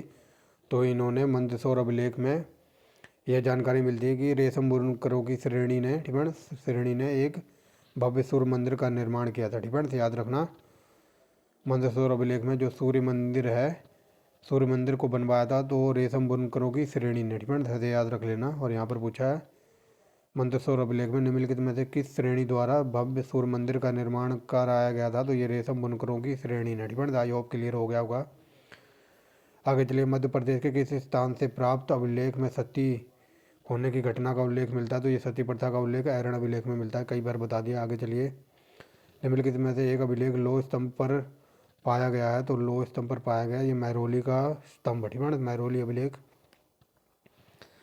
यह उल्लेख यह अभिलेख इस अभिलेख से यह साबित होता है कि चंद्रगुप्त का प्रभाव पश्चिमी भारत में फैला हुआ था। तो ये कौन सा अभिलेख है, तो ये रुद्रदामन का जूनागढ़ अभिलेख। ये वेरी वेरी मोस्ट इंपोर्टेंट है अभिलेख। आगे चलिए, भारत में दार्शनिक विचार के इतिहास के संबंध में सांख्य संप्रदाय से संबंधित कथनों पर विचार कीजिए। तो देखिए, सांख्य संप्रदाय के बारे में बताना कौन सा कथन सही है। तो देखिए, सांख्य पुनर्जन्म और आत्मा के आवागमन के सिद्धांत को स्वीकारता नहीं है। ठीक है, तो ये गलत है, सांख्य दर्शन है। ठीक है, तो ये पुनर्जन्म और आत्मा के आवागमन के सिद्धांत को स्वीकार नहीं करता, तो ये करता है। ठीक है, तो ये गलत है। दूसरा देखिए, सांख्य की मान्यता है कि आत्मा ज्ञान, ठीक है, सांख्य दर्शन की मान्यता यह है कि आत्मज्ञान ही मोक्ष की ओर ले जाता, तो ये सही है। ठीक है, मोक्ष की ओर ले जाता है, ना कि कोई बाह्य प्रभाव अथवा कारक। ठीक है, तो ये सांख्य दर्शन वगैरह के लोग हैं तो ये मानते हैं कि आत्मज्ञान ही मोक्ष की ओर ले जाता है, ना कि कोई बाह्य प्रभाव और कोई कारण। ठीक है, तो दूसरा सही है। तो ये देखिए ऑप्शन नंबर बी, यानी कि ओनली दूसरा सही है। आगे चलिए, निम्नलिखित में से किसने अपने बराबर गुफाओं के अभिलेख में अपने पिता को सामंत चूड़ामणि के नाम से समृद्ध करवाया है, तो ये करवाया अनंत बर्मन। आगे चलिए, भारतीय इतिहास के संदर्भ में निम्नलिखित में से कौन सा सामंती व्यवस्था के अनिवार्य तत्व हैं, तो सामंती व्यवस्था के अनिवार्य तत्व कौन कौन से हैं, तो ये हो जाएंगे, ठीक है, तो ये हो जाएंगे ऑप्शन नंबर बी को देखिए। ठीक है, दूसरा तीसरा सही है। तो पहला देखिए, ठीक है, अत्यंत सशक्त केंद्रीय राजनीतिक सत्ता और अत्यंत दुर्बल प्रांतीय और स्थानीय राजनीतिक सत्ता। ठीक है, तो ये पढ़ के ही नॉनसेंस स्टेटमेंट लग रहा है, यहाँ पर पहले में बताया जा रहा है अत्यंत सशक्त केंद्रीय राजनीतिक सत्ता, मतलब सेंट्रल में जो सरकार वगैरह होगी वो मतलब एकदम सख्त होगी, मतलब कड़क होगी, या फिर स्ट्रिक्ट बोल लो। ठीक है, तो यहाँ तक तो सही है, लेकिन आगे बढ़िए। और अत्यंत दुर्बल, यानी कि जो सेंटर में गवर्नमेंट है वो कड़क है, लेकिन जो प्रांतीय वगैरह या फिर प्रांतीय की बात हो रही है, लेकिन जो प्रांतीय जो सरकार है वो एकदम कमज़ोर है। ठीक है, और तथा स्थानीय तथा राजनीतिक सत्ता। ठीक है, तो मतलब एक तरफ तो आप सरकार को सख्त बना रहे हो, जो सेंट्रल गवर्नमेंट है वो सख्त है, लेकिन जो गांव वगैरह की जो शासन प्रणाली है या फिर जो जिलों में जो शासन प्रणाली है वो एकदम दुर्बल बता रहे हो। ठीक है, तो ये गलत है, इसी वजह से पहला गलत है। ठीक है, तो पहला गलत है। तो आगे देखिए, भूमि के नियंत्रण तथा स्वामित्व पर आधारित प्रशासनिक संरचना का उदय, तो ये सही है। सामंत अथवा उसके अधिपति के बीच स्वामी दास संबंध का बनाना। ठीक है, तो ये सही है, यानी कि ऑप्शन नंबर बी, यानी कि दूसरा तीसरा सही है और पहला है गलत। ठीक है, नेक्स्ट देखिए क्या कहता है। गुप्त वंश के निम्नलिखित शासकों को सही क्रम में लगाना है, तो बताइए, गुप्त वंश के शासकों को सही क्रम में लगा देना है। तो ये स्कंदगुप्त सबसे लास्ट में आया था, यानी कि पाँचवा सबसे लास्ट में, देख लो कहाँ पर है, तो पाँचवा सबसे लास्ट में है, ऑप्शन नंबर ई में। ठीक है, तो यही आंसर है। तो देखिए, सबसे पहले चंद्रगुप्त आया था, फिर समुद्रगुप्त, फिर आया था चंद्रगुप्त सेकंड, फिर कुमारगुप्त, फिर स्कंदगुप्त, ऑप्शन नंबर ई। ठीक है, ई, ये देखिए ऑप्शन नंबर ई। ठीक है, आगे चलिए, गुप्त काल के बारे में निम्नलिखित में से कौन सा कथन सही नहीं है, मतलब गलत बताना है। तो चलिए देखिए, ठीक है, तो देखिए ये यूपीएससी का पूछा हुआ है। ठीक है, और इसीलिए मैं ये सारी लाइनें पढ़ता हूँ, क्योंकि यहाँ से भी क्वेश्चन बन सकता है। हालांकि क्वेश्चन ये ना बने, जो मैं पढ़ा रहा हूँ ये ना बने, लेकिन यूपीएससी एक एक लाइन से क्वेश्चन बना देती है, तो इसलिए हमें सारे पढ़ने होंगे। तो देखिए, इस काल में बलात्, ठीक है। इस काल में बलात् यानी इस काल में बलात् श्रम पहले की तुलना में अधिक प्रचलित हुआ, तो ये सही है। मतलब बलात् श्रम मतलब जो 18 साल से जो कम बच्चे हैं तो उनको भी काम पर लगाया जाता था गुप्त काल में, तो ये सही है। नेक्स्ट देखिए क्या कहता है। विष्णु पुराण के एक उद्धरण से निर्दिष्ट है कि प्रयाग तक गंगा से लगे सभी भूभाग पर गुप्त वंश का आधिपत्य था, ठीक है। तो विष्णु पुराण में एक अभिलेख बताता है कि जो प्रयाग यानी कि इलाहाबाद से लेकर इलाहाबाद तक गंगा के सभी जो इलाहाबाद तक गंगा के जो गंगा वगैरह का इलाका है तो उन पर गुप्तों का राज था, तो ये सही है, ठीक है। नेक्स्ट देखिए क्या कहता है। महरौली अभिलेख से यह इंगित करता है कि चंद्रगुप्त बंगाल के शत्रुओं के राजसंघ के विरुद्ध लड़ा था और उसने पंजाब में भी एक अभियान का नेतृत्व किया था, तो ये सही है। मतलब जो महरौली अभिलेख बताता है कि जो चंद्रगुप्त था तो उसने बंगाल के शत्रुओं के राजसंघ यानी कि शत्रुओं के ग्रुप के विरुद्ध लड़ा था और पंजाब में भी अपनी सेना का एक अभियान का नेतृत्व किया था, ये सही है, ठीक है ना। तो ये अभियान है, ठीक है ना, ये अभियान नहीं है, यहाँ पर थोड़ा प्रिंटिंग मिस्टेक है, ठीक है ना। ये आना था अभियान, ठीक है ना, ये अभियान वाला अभी, ठीक है ना। सौराष्ट्र, तो देखिए गलत बताना है ना, तो ये गलत है। सौराष्ट्र यानी कि गुजरात गुप्त साम्राज्य का हिस्सा नहीं था, तो ये गलत है, ठीक है ना। गुजरात को भी मिला रखा था गुप्त राजाओं ने अपने अंडर, और ये सौराष्ट्र गुजरात में आता है, तो ऑप्शन नंबर डी गलत है, ये गलत है, ठीक है। आगे चलिए। गुप्त राजवंश के शासनकाल के दौरान समाज के संदर्भ में निम्नलिखित में से कथनों पर विचार कीजिए और यहाँ पर बताना कौन सा कथन सही है, ठीक है। तो देखिए गुप्त के बारे में कौन सा कथन सही है। इस समय सती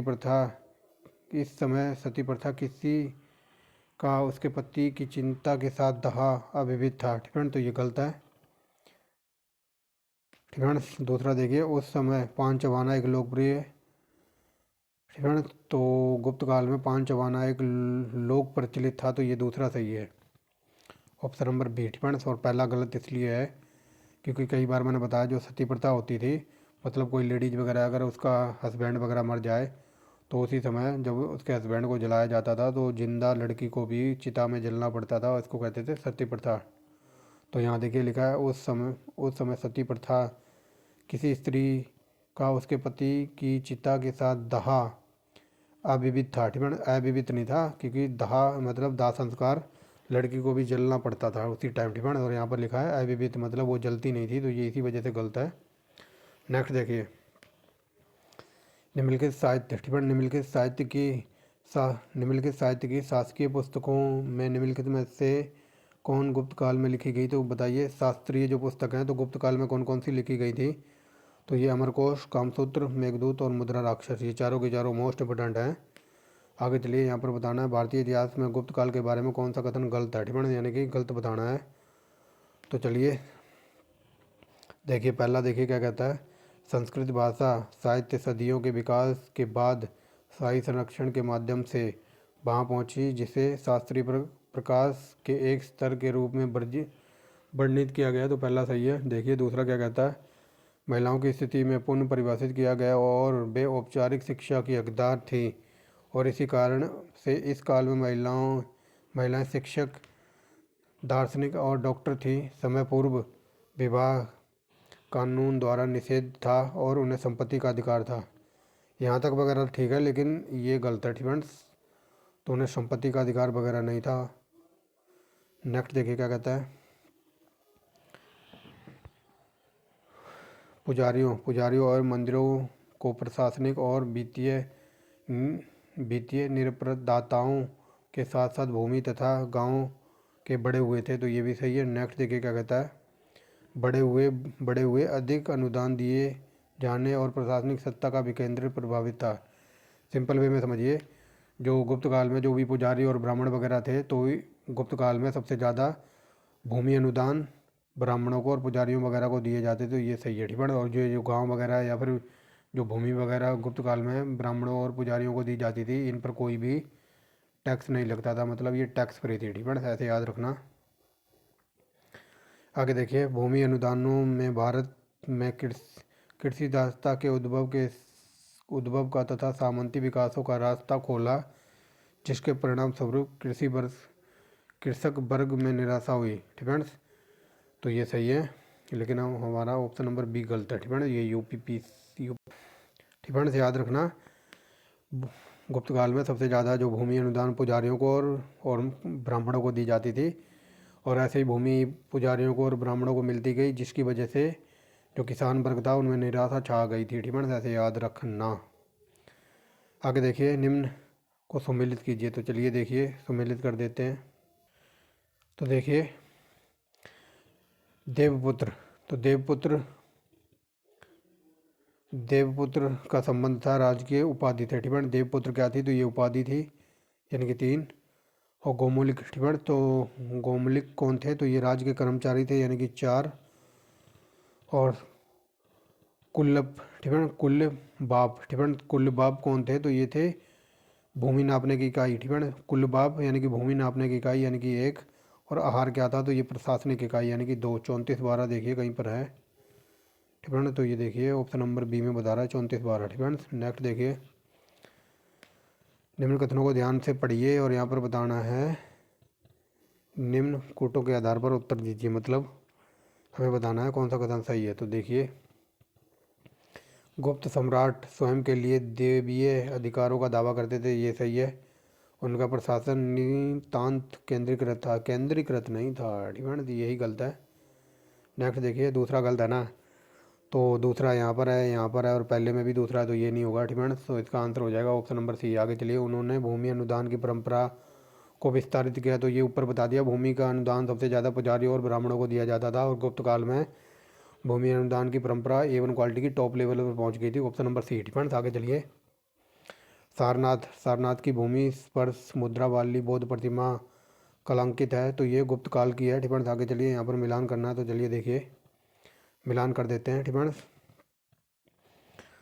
कुमारगुप्त प्रथम। तो ये कुमारगुप्त प्रथम का संबंध था महादेवी अनंत देवी से, यानी कि इनकी माता का नाम है ये। आगे चलिए, चंद्रगुप्त प्रथम का संबंध है महादेवी कुमार देवी से। ठीक है, और चंद्रगुप्त द्वितीय का संबंध है महादेवी कुबेर नामा से, यानी कि ये इनकी माता थी। तो ये 3, 2, 1 ऑप्शन नंबर सी। ठीक है, इसको छोड़िए, आगे चलिए।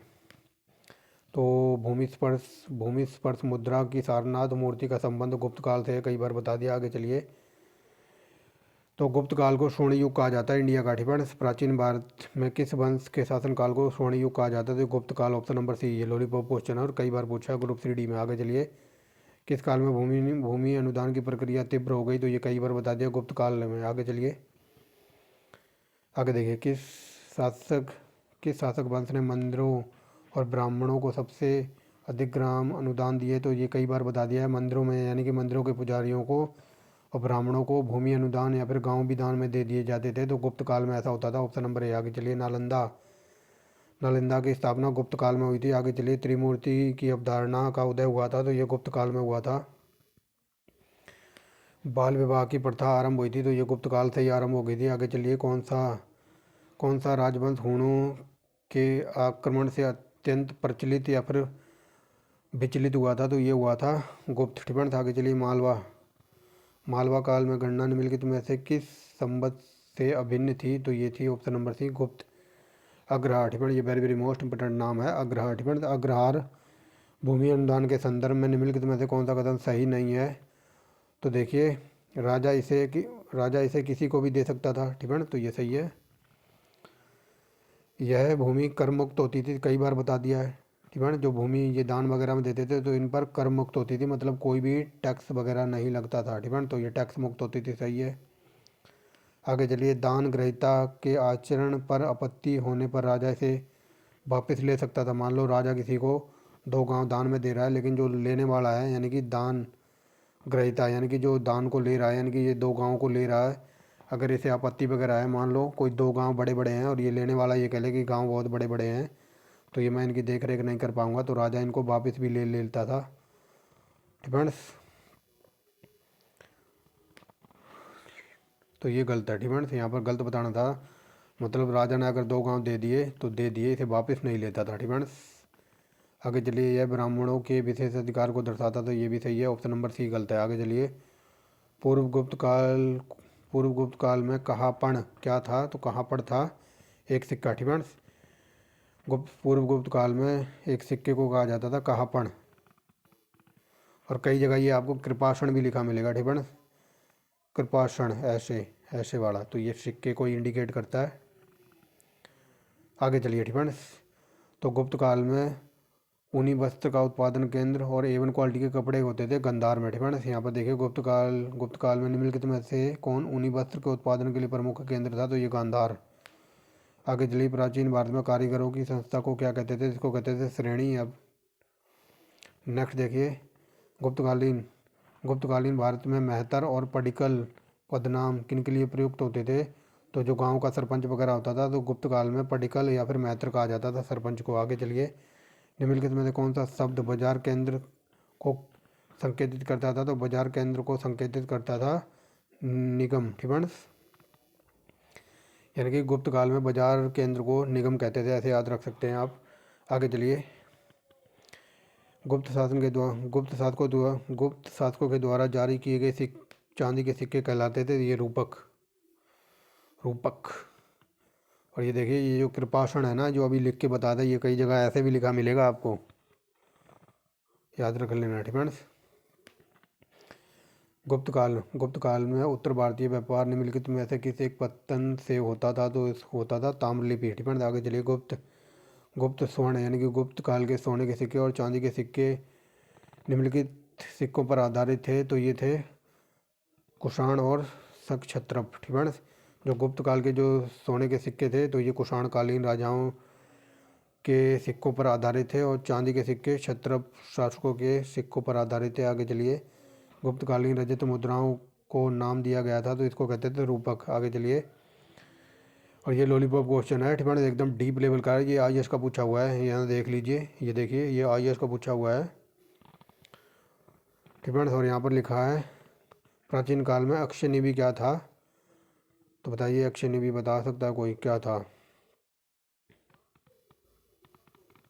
ठीक है। तो बताइए अक्षय निधि क्या था, तो ये हो जाएगा ऑप्शन नंबर डी, यानी कि ऑप्शन नंबर डी इनमें से कोई नहीं। तो अक्षय निधि क्या था, तो जो निजी आय होती थी ना, जो अपनी पर्सनल आय, ठीक है, जो निजी आय होती है, तो उसको कहते थे अक्षय निधि प्राचीन काल में, ठीक है। याद रखना, ये आईएएस का पूछा हुआ है, और ये मैंने सर्च किया है कहाँ पर, गूगल पे, ठीक है। तो गूगल बता रहा है जो निजी आय थी, तो उसको अक्षय निधि कहते थे, और ये यूपीएससी का पूछा हुआ है, कई बार बता रखा है, ठीक है।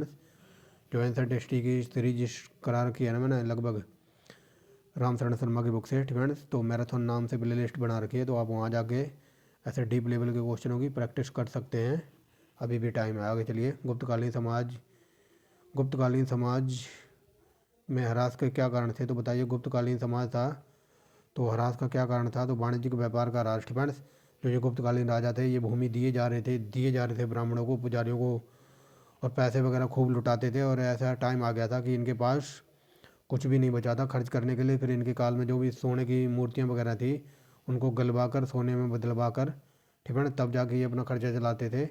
तो इसी वजह से इनके जो समाज था एकदम उसको धरती पर ला दिया था, ठीक है ना। यानी कि गुप्तकालीन समाज का ह्रास यानी कि विनाश का कारण क्या था, तो ये देखिए, वाणिज्यिक व्यापार का ह्रास, ठीक है। इनके काल में जो भी ये भूमि देते थे, और ऐसे ही ब्राह्मण वगैरह अमीर बन गए, फिर वो व्यापार करना छोड़ दिया था, ठीक है। तो व्यापार करना छोड़ दिया था, तो वाणिज्यिक व्यापार एकदम इनका जीरो लेवल पर आ गया था, ठीक है, समझ गए होंगे। तो स्वर्ण मुद्रा, ठीक है, तो स्वर्ण मुद्रा को यानी कि गुप्तकालीन में जो स्वर्ण मुद्रा थी, यानी कि सोने के सिक्कों को दिनार कहते थे, ठीक है।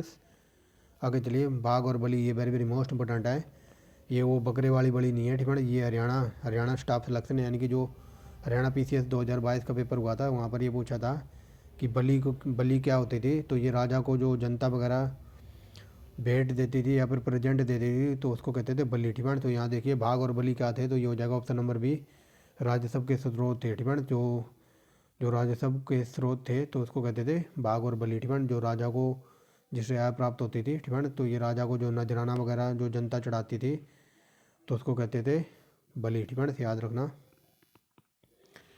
आगे चलिए, निम्नलिखित में से कौन सी निधि गुप्त सिक्कों में सबसे बड़ी निधि है, तो ये हो जाएगा ऑप्शन नंबर डी, बयाना निधि। आगे चलिए, ये डीप लेवल का है, ठीक है, और ये याद रखना, ये कई बार क्वेश्चन पूछा गया। आगे चलिए, गुप्त अभिलेखों में सोने के सिक्कों के लिए प्रयुक्त दिनार शब्द निम्नलिखित में से किससे निकला है, तो ये लैटिन भाषा का है दिनार, ठीक है। और गुप्त कालीन के जो सोने के सिक्के हैं उनको दिनार कहते हैं, और ये दिनार एक लैटिन शब्द है, नेक्स्ट देखिए, गुप्त शासकों द्वारा क्षत्रप राज्य के विजय के बाद जारी किए गए सिक्कों का भार क्या था? तो इनके सिक्कों का भार था ऑप्शन नंबर बी 32 ग्रेन। आगे चलिए, निम्नलिखित में से कौन उद्रंग कर चुकाते थे? उद्रंग कर लगता था किसानों के ऊपर, यानी कि जो किसानों के ऊपर टैक्स लगता था तो उसको कहते थे उद्रंग। ठीक है, आगे चलिए, गुप्त तथा गुप्तोत्तर अभिलेख में गुप्त तथा गुप्तोत्तर अभिलेख में वर्णित नल शब्द से क्या अभिप्राय है? तो ये भूमि मापने का एक तरीका था जिसको कहते थे नल, ऐसे याद रख सकते हैं।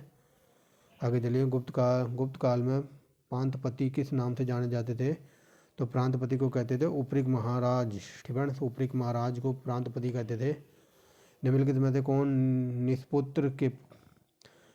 से कौन निष्पुत्र में पति के मरने पर विधवा को उसके उत्तराधिकारी स्वीकार करता था तथा और राजा को उसकी संपत्ति प्राप्त करने की अनुमति नहीं देता था? तो ऐसा कहता है याज्ञवल्क्य समिति। ठीक है, आगे चलिए, निम्नलिखित में ऐसे विधवाओं के संपत्ति संबंधी अधिकारों के लिए, एक सेकंड थोड़ा पानी पीते हैं अब। तो चलिए फ्रेंड्स, थोड़ा पानी आने रख के बैठिए आप भी, और हो सके तो चाय, क्योंकि पानी पियोगे तो ठंड है और भी ठंड लगेगी। लेकिन मैं 1 घंटा 20 मिनट से बोलने जा रहा हूँ तो मुझे तो पानी ही पीना है। ठीक है, चाय पीने बैठूँगा तो फिर वीडियो कहाँ बनेगी, तो वीडियो लंबी ज़रूर होगी लेकिन A1 क्वालिटी का मज़ा आ जाएगा। लेकिन गुप्त काल, ठीक है ना, गुप्त काल आज के बाद कभी आपको तंग नहीं करेगा पेपर में, वीडियो थोड़ी लंबी ज़रूर होगी। ठीक है, तो चलिए कहाँ पर थे? तो यहाँ पर देखिए, निम्नलिखित में से विधवाओं की संपत्ति संबंधी अधिकारों की किसने उदार व्याख्या करता है? तो ये बताता दिया है याज्ञवल्क्य। ठीक है, याज्ञवल्क्य है, तो इसने विधवाओं की यानी कि विधवाओं के ऊपर काफ़ी जोर दिया है। ठीक है, यहाँ भी देख लीजिए, और यहाँ भी याज्ञवल्क्य ही आंसर है। आगे चलिए, वह श्रेणी जो कुमारगुप्त प्रथम के काल में लाट से आकर दसपुर में बस गई, किस वस्तु के व्यापार में संलग्न थी? तो ये थी पट वस्त्र। ठीक फ्रेंड्स, तो समझ गए होगे, इसका आंसर हो जाएगा पट वस्त्र, यानी कि जो पटसन के वस्त्र होते वगैरह है ना। ठीक फ्रेंड्स, तो ये पट वस्त्र वगैरह बनाती थी जो समिति लाट से आकर देशपुर में बस गई थी, तो वो पटसन के वस्त्र का व्यापार करती थी, ऐसे याद रखना। आगे चलिए, ध्रुवाधिकरण, ठीक है, ध्रुवाधिकरणिक का क्या अभिप्राय है? तो ये हो जाएगा दान में राजा के अंश को संग्रह करने वाला अधिकारी। ठीक है, ये एक अधिकारी वगैरह होता था जो राजा का दान में राजा के अंश का संग्रहण करने वाले अधिकारी को क्या कहते थे? उसको कहते थे ध्रुवाधिकरणिक। ठीक है, आगे चलिए, गुप्त साम्राज्य के पतन के विभिन्न कारण थे, निम्नलिखित में से कौन सा कारण नहीं था? तो बताइए कौन सा कारण नहीं था? अरब आक्रमण, अरब आक्रमण वगैरह 712 में हुआ था। ठीक है, तो ये यही कारण नहीं था। ठीक है, हूण आक्रमण ने सबसे ज़्यादा प्रभावित किया था। प्रशासन का समांतर ढांचा, उत्तरवर्ती गुप्तों का बौद्ध धर्म को स्वीकार कर लेना, ये सब कारण थे। लेकिन अरब आक्रमण वगैरह बहुत पहले हो चुका था इससे। ठीक है, आगे चलिए, चंद्रगुप्त। ठीक है, चंद्रगुप्त के 9 रत्नों में निम्नलिखित में से कौन फलित ज्योतिषी से संबंधित था? तो ज्योतिषी वगैरह कौन था? तो ये था छपणक, ये वेरी वेरी मोस्ट इंपॉर्टेंट है। और ये पीईटी, ठीक है, ये पीईटी 2022 का जो पेपर हुआ था यूपी का, तो उसमें पूछा गया था। ठीक है, ये वाला क्वेश्चन, वहाँ पर क्वेश्चन ये था कि निम्नलिखित में से किस राजा के काल में 9 रत्न होते थे? तो वहाँ पर चंद्रगुप्त आंसर था। ठीक है, ये क्वेश्चन पूछा गया था, याद रखना, चंद्रगुप्त के काल में 9 रत्न होते थे। ठीक है, आगे चलिए, निम्नलिखित में से कौन गुप्तकालीन स्थानीय नगर प्रशासन समिति के अधिकारी और सदस्य थे? तो बताइए कौन से सदस्य थे? तो ये थे सातवाह, प्रथम कुलिक और प्रथम कायस्थ। ठीक है, ऑप्शन नंबर सी, ये देख लीजिए, ऑप्शन नंबर सी। आगे चलिए, गुप्त साम्राज्य के द्वारा निम्नलिखित में से किन्हें कर रहित भूमि अनुदान दी जाती थी? तो ये कई बार बता दिया है, ब्राह्मणों को इनके ऊपर कोई टैक्स नहीं लगता था। आगे चलिए, गुप्त काल के संदर्भ में यहाँ पर बताना कौन सा कथन गलत है? तो देखिए, गुप्त शासकों ने प्रचलित स्वर्ण मानक और ऊंचा कर का सिक्का निर्मित किया था, तो ये गलत है। ठीक है, जो गुप्त काल में प्रचलित स्वर्ण मानक को और ऊंचा कर सिक्के निर्मित किए थे, तो और ऊंचा कर वगैरह के द्वारा सिक्के निर्मित नहीं किए थे, तो ये गलत है फ्रेंड्स। आगे चलिए। गुप्त काल में वैदेशिक व्यापार का कौन सा नया मार्ग जोड़ा गया था, तो ये जोड़ा गया था उत्तरी रूस जाने वाला स्थल मार्ग फ्रेंड्स। जो गुप्त काल में वैदेशिक व्यापार का नया मार्ग जोड़ा गया था, तो वो रास्ता जाता था रूस से फ्रेंड्स। गुप्त काल में गुजरात, बंगाल, दक्कन और तमिल राष्ट्र में स्थित केंद्र किससे संबंधित थे, तो ये थे वस्त्र उत्पादन फ्रेंड्स। ये वस्त्र लिखा हुआ है ऐसे वाला फ्रेंड्स, तो ये आधा शायद आता नहीं है टाइपिंग में फ्रेंड्स। तो गुप्त काल में गुजरात, बंगाल, दक्कन और तमिल राष्ट्र यहाँ पर वस्त्र उत्पादन होता था। आगे चलिए। गुप्त काल में भूमि राजस्व की दर तो 1/6 थी, तो ये था option number be friends. Next देखिए क्या कहता है। निम्नलिखित में से एक की अन्य 3 से भिन्न गुणार्थकता है, तो बताइए ऑप्शन नंबर सी, ये भुक्ति फ्रेंड्स। तो ये सवा, नगरम और फ्रेंड्स, तो ये होती थी गुप्त काल में, लेकिन ये भुक्ति वगैरह ये इनके काल से बिलोंग नहीं करती है फ्रेंड्स। आगे चलिए। निम्नलिखित में से कौन सा कृषि कर नहीं था, तो ये हो जाएगा ऑप्शन नंबर बी। जो ये कर नाम का जो टैक्स था, तो ये किसानों के ऊपर नहीं लगता था, ऐसे याद रखना। किसानों से लिया जाता था भाग, शुल्क और हबली बाकर, लेकिन जो ये कर नाम का जो टैक्स था, तो ये किसानों से या फिर कृषि कर नहीं था, ऐसे याद रख सकते हैं। अब थोड़ा और डीप में चलते हैं। सांख्य ठिवण, तो सांख्य दर्शन के प्रतिपादक कौन थे, तो ये थे कपिल ठिवण। सांख्य दर्शन का प्रतिपादन किया था कपिल, और ये गौतम पूछ ले तो गौतम थे न्याय के ठिवण। आगे चलिए। भारतीय दर्शन का प्रारंभिक शाखा कौन सी है, तो ये है सांख्य दर्शन। आगे चलिए। निम्नलिखित में से कौन भारतीय दर्शन की आरंभिक विचारधारा है, तो ये है सांख्य। आगे चलिए। ये देख लीजिए कितनी बार यूपीपीसीएस में पूछा है ठिवण, तो ये देख लीजिए सांख्य दर्शन ठिवण। ये देखिए यूपी मेंस में, फिर प्री में, और ये इनका आंसर एक ही है फ्रेंड्स। तो देख लीजिए कितना इंपॉर्टेंट क्वेश्चन है ये। देखिए कपिल मुनि द्वारा प्रतिपादित दार्शनिक प्रणाली कौन सी थी, तो ये सांख्य दर्शन क्वेश्चन ऐसे भी बना है। तो मीमांसा दर्शन के अनुसार मुक्ति संभव है, तो ये है कर्म से फ्रेंड्स। मीमांसा दर्शन के लोग ये कहते हैं कि कर्म करते रहो, अच्छे कर्म करोगे तो स्वर्ग में जाओगे, और बुरे कर्म करोगे तो नरक का दरवाज़ा तो खुला ही हुआ है। तो कर्म का सिद्धांत बिलोंग करता है मीमांसा से। आगे चलिए। प्राचीन सांख्य दर्शन में किसका महत्वपूर्ण योगदान है, तो ये कपिल का है, कई बार बता दिया है। निम्नलिखित में से किस दर्शन का मत है कि वेद शाश्वत सत्य हैं, तो ये कहता है मीमांसा के प्रणेता थे, तो मीमांसा के गुरु वगैरह कह लो या फिर प्रणेता करता थे, तो ये जैमिनी। आगे चलिए। योग, तो योग है पतंजलि वालों का ठिवण। तो योग बाबा रामदेव करवाते हैं ना, तो उनकी कंपनी है पतंजलि, आप ऐसे याद करो। कर्म का सिद्धांत तो ये कई बार बता दिया, मीमांसा का है। नेक्स्ट देखिए। आगे देखिए। निम्नलिखित में से कौन एक अष्टांग योग का अंश नहीं है, तो अष्टांग योग का अंश नहीं है, तो ये अनुस्मृति से अष्टांग योग का कोई लेना देना नहीं है। प्रत्याहार, ध्यान और धारण, तो ये अष्टांग योग से बिलोंग करते हैं। आगे चलिए। योग, तो ये बता दिया। योग दर्शन का प्रतिपादक पतंजलि के द्वारा किया गया था। न्याय ठिवण, तो न्याय लेना है तो आपको जाना पड़ेगा गौतम के पास ठिवण। तो न्याय दर्शन के प्रतिपादक हैं, तो ये गौतम। आगे चलिए। न्याय दर्शन का प्रचारित किया था, तो ये गौतम ने किया था, कई बार पूछा ठिवण, याद रखना। निम्नलिखित में से कौन सा एक भारतीय षड दर्शन का भाग नहीं है, तो ये है लोकायत और कापलिक। नेक्स्ट देखिए। भारत में आस्तिक और नास्तिक संप्रदायों में कौन सा विभेदक लक्षण है, तो ये है वेदों की प्रामाणिकता में आस्था। ये very very most important question चल रहे हैं। आगे चलिए। कामरूप फ्रेंड, सबसे पहले तो याद रखना, अगर ये पूछ ले कि असम का पुराना नाम क्या है, तो कामरूप भी कहते थे। अगर ये कामरूप ऑप्शन में ना हो, तो असम का एक पुराना नाम और था जिसको कहते थे प्रयाग ज्योतिषपुर ठिकाना, तो प्रयाग ज्योतिषपुर या फिर कामरूप, तो याद रखना ठिकाना, ये असम के पुराने नाम है। तो यहाँ देखिए कामरूप में वैष्णव धर्म को सबसे लोकप्रिय बनाया था, तो ये शंकर देव ने। आगे चलिए।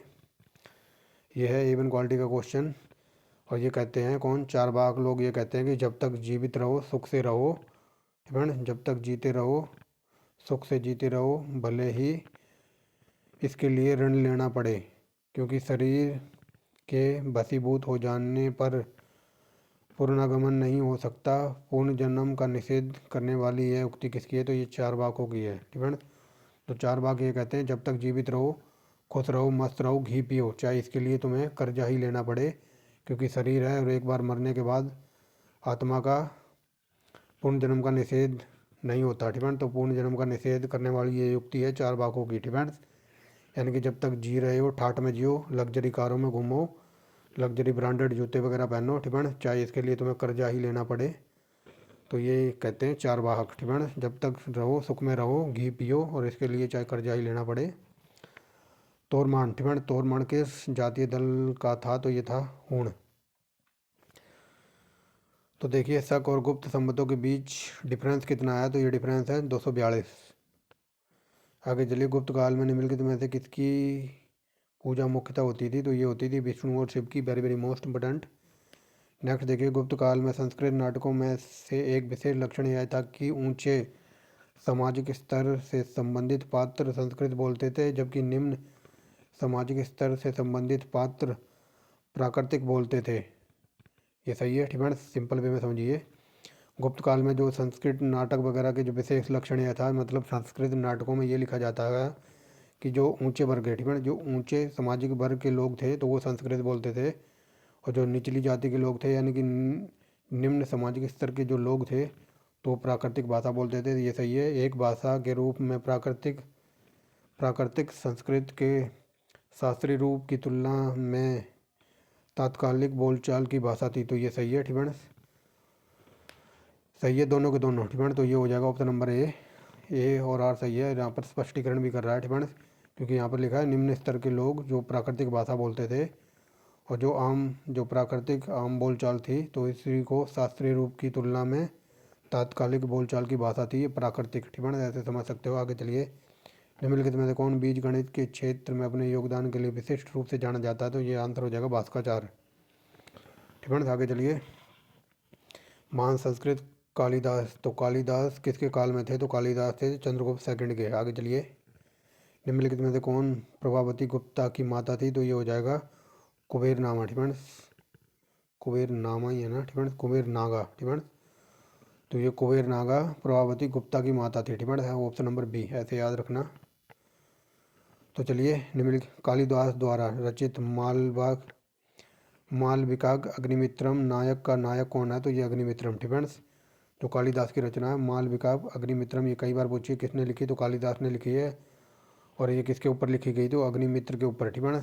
नायक है यानी कि हीरो है। आगे चलिए, न्यूटन के सिद्धांत से पहले सबसे पहले गुरुत्वाकर्षण यानी कि सेंट्रीपिटल फोर्स के बारे में किसने बता दिया था? तो ये बता दिया था ऑप्शन नंबर ए, आर्यभट्ट ने। ठीक है। जो न्यूटन से पहले गुरुत्वाकर्षण बल का सिद्धांत आर्यभट्ट ने बता दिया था।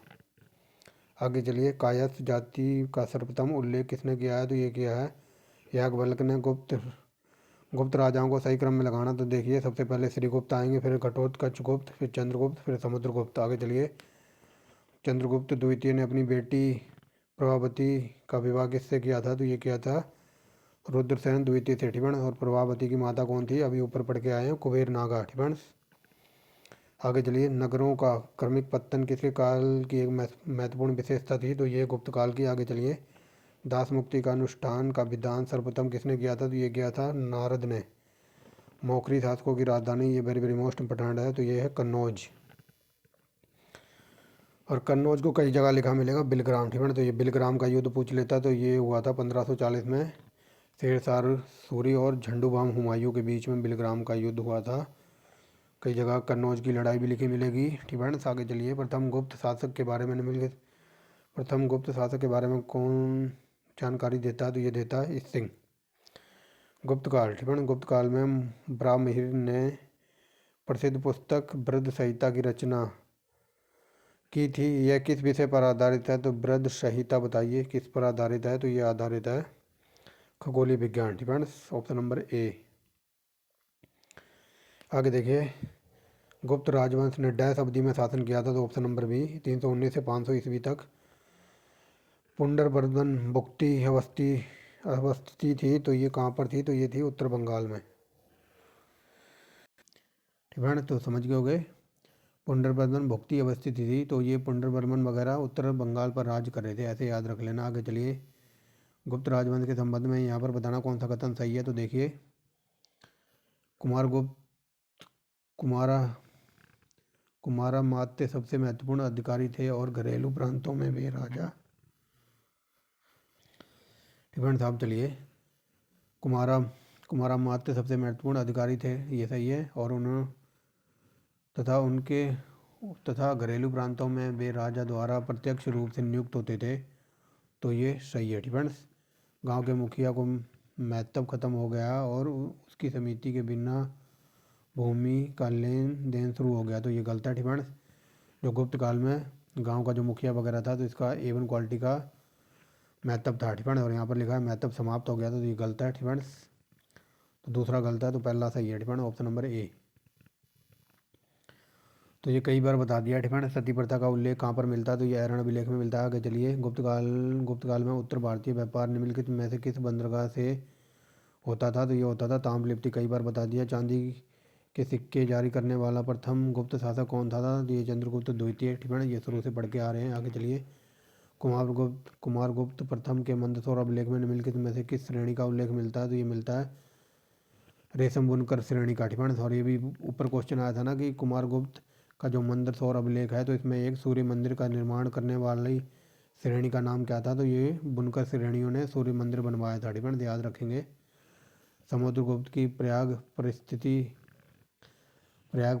वाले स्तंभ पर निम्नलिखित में से किसका उल्लेख मिलता है, तो ये कई बार बता दिया, ये जहांगीर का मिलता है। Option number A। टिप्पणी, ये शुरू में ही बता दिया था। आगे चलिए, निम्नलिखित में से किसने बोध गया में सिंहली भिक्षुओं के लिए विहार बनवाने की अनुमति दी थी, तो ये समुद्रगुप्त ने। आगे चलिए, अंतोदपुर शिक्षा केंद्र में निम्नलिखित में से किस राज्य में अवस्थित है, तो ये अंतोदपुर बताइए कहाँ पर पड़ता था, ये बिहार में पड़ता था। आगे चलिए, किस प्रकार की भूमि को अप्रहत कहा जाता था, तो अप्रहत भूमि कहा जाता था, बिना जोती हुई भूमि को अप्रहत कहा जाता था, किसमें, गुप्त काल में। टिप्पणी, तो ये हो जाएगा ऑप्शन नंबर A। टिप्पणी, 156 क्वेश्चन ये और 114 पहले कर लिए हैं। टिप्पणी, 156 और 114। टिप्पणी, तो ये 0, 6 और 260 क्वेश्चन हो गए, बट अभी जाना नहीं है, अभी गुप्तोत्तर काल भी देखेंगे। टिप्पणी, तो चलिए देखिए, आज कंप्लीट हो जाएगा गुप्त काल। टिप्पणी, गुप्त काल का बता दिया है कि आज के बाद कभी यहाँ से क्वेश्चन गलत नहीं होगा, अगर कोई भी क्वेश्चन बनेगा तो यहाँ से बाहर नहीं जाएगा। टिप्पणी, तो लास्ट तक डटे रहना, अगर एक बार समझ में आए तो दोबारा देख लेना। टिप्पणी, तो चलिए देखिए, यहाँ पर मिलान करना है, तो कई बार बता दिया है। तो ये न्याय दर्शन के प्रतिपादक थे गौतम। टिप्पणी, वैश्विक थे, तो ये वैश्विक था कणाद का। सांख्य था, तो ये सांख्य था कपिल का। और मीमांसा के जैमिनी। Option number C। टिप्पणी, आगे चलिए, चीनी यात्री जिसने 6वीं शताब्दी में भारत की यात्रा की थी, तो ये था सुई यूंग। टिप्पणी, ऑप्शन नंबर C। आगे चलिए, टिप्पणी, हर्षवर्धन के काल में खेतों की सिंचाई घंटी यंत्र के घड़ों के द्वारा होती थी। टिप्पणी, जो हर्षवर्धन का काल था, तो इसमें खेतों की सिंचाई मतलब घड़ों के द्वारा होती थी, तो ये कौन बताता है, तो ये बताता है ऑप्शन नंबर B, जो बाण की रचना है, तो ये बताता है कि हर्षवर्धन के काल में खेतों की सिंचाई घड़ों के द्वारा होती थी। आगे चलिए, निम्नलिखित में से कौन सा एक काकतीय राज्य के लिए अति महत्वपूर्ण समुद्र पत्तन था, तो काकतीय राज्य का महत्वपूर्ण पत्तन था मोटूपल्ली। टिप्पणी, ऑप्शन नंबर B। आगे चलिए, सम्राट हर्षवर्धन ने 2 धार्मिक सम्मेलन करवाए थे, तो ये प्रयागराज और कन्नौज में। Option number A। टिप्पणी, जब मैंने आपको ये चैप्टर पढ़ाया था हर्षवर्धन के बारे में, तो इसने 2 धार्मिक सम्मेलन कराए थे, एक कन्नौज में, एक प्रयागराज में। कन्नौज वाला करवाया था, तो ये कन्नौज वाले जो धार्मिक सम्मेलन होता, तो इसके टेंट वगैरह बोलो या फिर इसके पंडाल में लग जाती आग, जिसकी वजह से धार्मिक सम्मेलन कन्नौज वाला संपन्न नहीं हो पाता। फिर ये दूसरा यज्ञ करवाता है कहाँ पर, प्रयागराज यानी कि इलाहाबाद में, और ये हर्षवर्धन था, तो इसके काल में आया था हेनसांग। टिप्पणी, और ये सारे अपने शुभ काम हेनसांग के हाथों से करवाता था, और जब वो सारे शुभ काम सफल हो जाते थे, तो ये हेनसांग के पैरों को धोकर उसके पानी को पीता था। टिप्पणी, हेनसांग से सारे अपने शुभ कार्य कराता था हर्षवर्धन, और जब वो कार्य शुभ वगैरह हो जाते थे, तो वो हेनसांग के पैरों को धोता था और उसी को पानी को पीता था, ये हर्षवर्धन। टिप्पणी, इतनी बात याद रखना, कई बार पूछ ले कि हर्षवर्धन की प्रारंभिक राजधानी कहाँ थी, तो ये थानेश्वर हरियाणा के कुरुक्षेत्र में पड़ता है। टिप्पणी, तो हर्षवर्धन की पहली राजधानी थी कुरुक्षेत्र यानी कि थानेश्वर हरियाणा में, और फिर हर्षवर्धन ने अपनी राजधानी थानेश्वर यानी कि हरियाणा से यूपी में ट्रांसफ़र कर ली थी, कहाँ पर, कन्नौज में। टिप्पणी, याद रखना। और कई बार पूछ लेता है कि हरियाणा यानी कि हरियाणा पब्लिक सर्विस कमीशन में कई बार क्वेश्चन बनाया है कि जो हर्षवर्धन के काल में जो हेनसांग आया था ये कितने साल हरियाणा के अंदर यानी कि थानेश्वर में रुका था। ये तो ये 10 साल रुका था। कहाँ पर? हरियाणा के कुरुक्षेत्र डिस्ट्रिक्ट में। और हर्षवर्धन को नरसिंह क्या कहते हैं पुलकेशन द्वितीय ने हराया था। 634 में हराया था, नर्मदा नदी के तट पर हराया था। ये क्वेश्चन एकदम डीप लेवल के हैं, पीसीएस के टाइप के। आगे चलिए। गुप्त काल, ठीक है ना। गुप्त काल में कृषकों को अधिकांशतः शूद्र माना जाता था। तो बताइए गुप्त काल में जो किसान वगैरह थे उनको शूद्र समझा जाता था। ये सही है। जाति व्यवस्था में जनजातीय वर्ग तेजी से समाविष्ट हो रहे थे। तो ये ऑप्शन नंबर ए आर दोनों सही है और यहाँ पर स्पष्टीकरण भी हो रहा है। नेक्स्ट देखिए। उत्तर प्रदेश में स्थित वह स्थल जहाँ हर्षवर्धन ने बौद्ध सम्मेलन आयोजन कराया था। तो ये प्रयाग में, ठीक है। कई बार बता दिया है, याद रखना।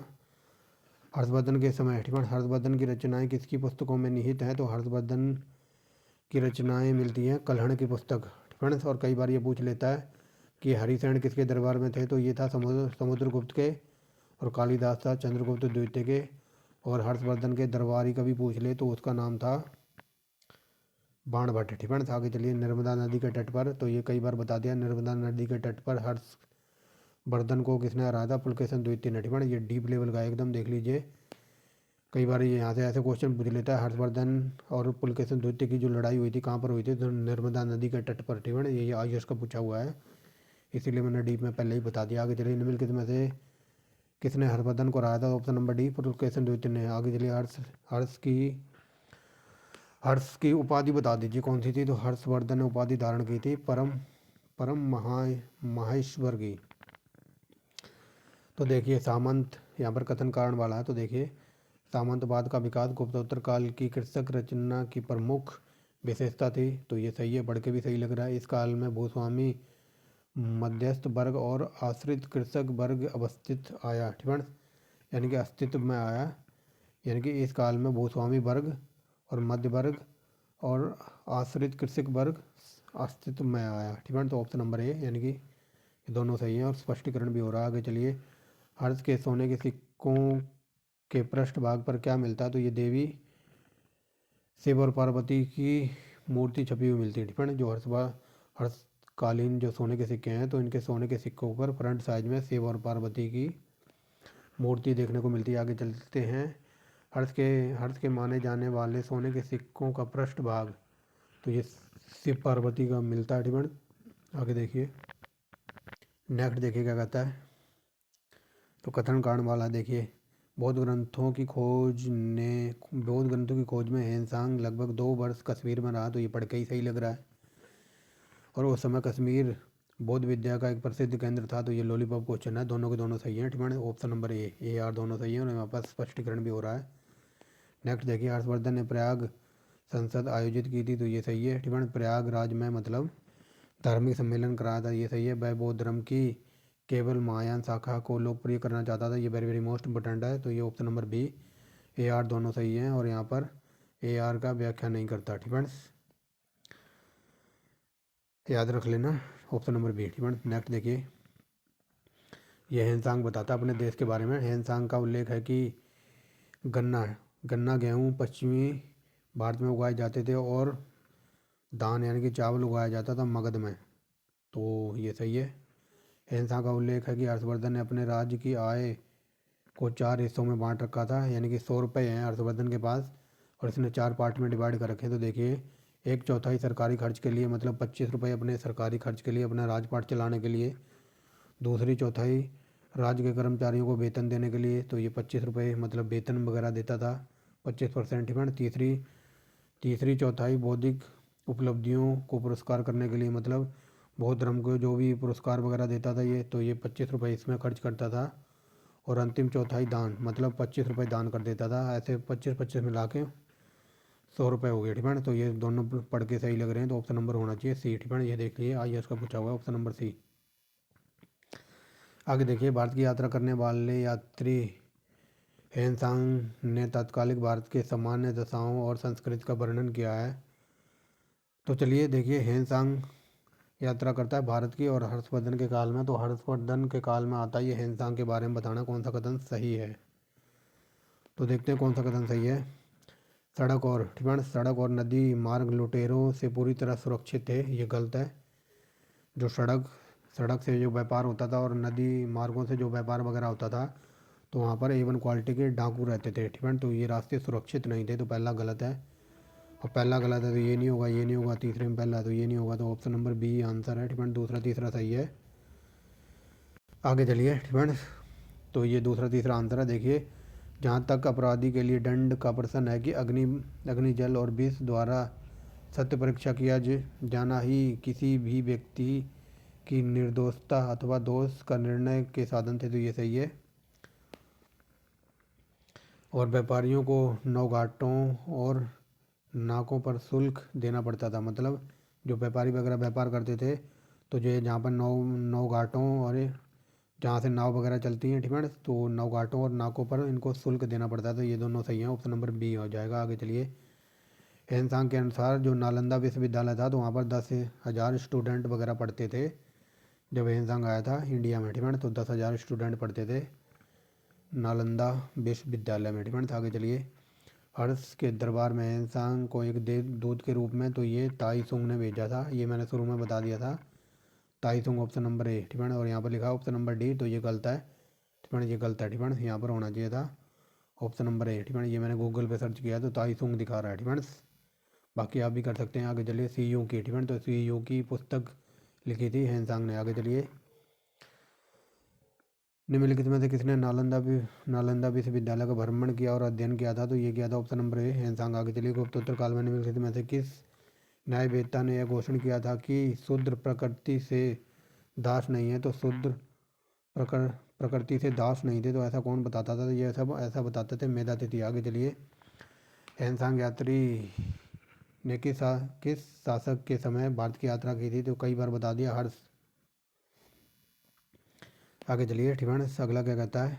हैंसांग ने भारत की यात्रा के समय सूती वस्त्रों का उत्पादन का सबसे बड़ा केंद्र था, तो केंद्र था या फिर नगर था, तो ये था मथुरा। आगे चलिए। हर्ष को बौद्ध धर्म की ओर किसने उन्मुख किया था, तो ये किया था हैंसांग ने। आगे देखिए। अपनी समृद्धि और ऐश्वर्य के लिए किस प्राचीन नगर को महोदया, तो ये महोदया था कन्नौज का नाम, ठीक है ना। तो ये महोदया कहा जाता था कन्नौज को, बट कन्नौज आप कहोगे ऑप्शन में नहीं है, तो कन्नौज को एक अन्य नाम से जानते थे, काम्बोज, ठीक है। पहले महोदया कहते थे, फिर इसका नाम रखा काम्बोज, अब काम्बोज से बन गया ये कन्नौज, ठीक है। तो ऑप्शन नंबर हो जाएगा बी, ठीक है। और कई जगह ये आपको बिलग्राम भी लिखा मिल सकता है। बिलग्राम की लड़ाई 1540, झंडूबाम अकबर का बाप का नाम क्या था, हुमायूं के बीच हुई थी, ठीक है। अकबर के बाप हुमायूं और शेरशाह सूरी के बीच में हुई थी 1540 में बिलग्राम का युद्ध। ये सब कुछ पढ़ा दिया है। आगे चलिए। हर्ष की राजधानी थी, तो पहले ये थानेश्वर थी, लेकिन थानेश्वर से इसने ट्रांसफ़र कर दी थी कन्नौज, ठीक है। तो ये आप ए और बी दोनों समझना कि राजधानी तो थानेश्वर भी थी और कन्नौज भी थी, ठीक है। तो आगे चलिए। निम्नलिखित निम्नलिखित शासकों में से किस एक ने 4 अश्वमेध यज्ञ का संपादन किया था, ये वेरी वेरी मोस्ट इंपॉर्टेंट है, और इसका आंसर है प्रवरसेन प्रथम। ये है, देखिए A1 क्वालिटी का क्वेश्चन, इससे क्लियर हो जाएगा। हर्षवर्धन ने अपनी राजधानी थानेश्वर, यानी कि ये थानेश्वर पड़ता है हरियाणा में, ठीक है, हरियाणा के कुरुक्षेत्र डिस्ट्रिक्ट में। तो हरियाणा के थानेश्वर से कहाँ पर ट्रांसफ़र की थी, तो ये की थी कन्नौज, ठीक है। अब क्लियर हो गया होगा। और यहाँ पर था कि हर्षवर्धन की राजधानी कौन सी थी, कहाँ गया वो, ठीक है। तो इसका आंसर हो जाएगा ऑप्शन नंबर बी, ठीक है। आगे चलिए। हर्ष की राजधानी तो थानेश्वर। आगे चलिए। हर्ष की राजधानी थी, तो यहाँ पर देखिए थानेश्वर भी राजधानी थी, कन्नौज भी। नेक्स्ट देखिए, यहाँ पर बता रहा है कि हर्षवर्धन ने अपनी राजधानी ट्रांसफ़र की थी, तो ये थानेश्वर से कन्नौज। नेक्स्ट देखिए। निम्नलिखित में से किसने धर्म महाराज की उपाधि धारण की थी, तो ये था प्रवरसेन प्रथम। आगे चलिए। निम्नलिखित में से किसने 4 अश्वमेध यज्ञ का श्रेय दिया जाता है, तो अश्वमेध यज्ञ कराए थे प्रवरसेन प्रथम ने। आगे चलिए। नेक्स्ट देखिए, ठीक है। अब यहाँ पर देखिए। निम्नलिखित में से किसने हूण शासक मीरकुल को पराजित किया, तो हूण शासक मीरकुल को यशोवर्मन ने हराया था। नेक्स्ट देखिए। निम्नलिखित में से किसे मीरकुल द्वारा अपने चरणों की वंदना का श्रेय कराने का श्रेय मिलता है, तो बताइए मीरकुल द्वारा अपने चरणों की वंदना कराने का श्रेय किसको मिलता है, तो ये मिलता है ऑप्शन नंबर बी धर्मा को बल्लभी बल्लभी तो ये था गुजरात, ऑप्शन नंबर डी। ठीक है, बल्लभी विश्वविद्यालय तो ये गुजरात में पड़ता है। नेक्स्ट देखिए निम्नलिखित में से कौन मैत्रक शासकों की राजधानी थी? तो मैत्रक शासकों की राजधानी थी बल्लभी। ठीक है, मौखरी राजाओं को सही क्रम में लगाना तो देखिए पहले आएंगे हरिवर्मा, फिर आदित्य वर्मा, फिर ईश्वर वर्मा, फिर ईशान वर्मा, फिर सर्व वर्मा।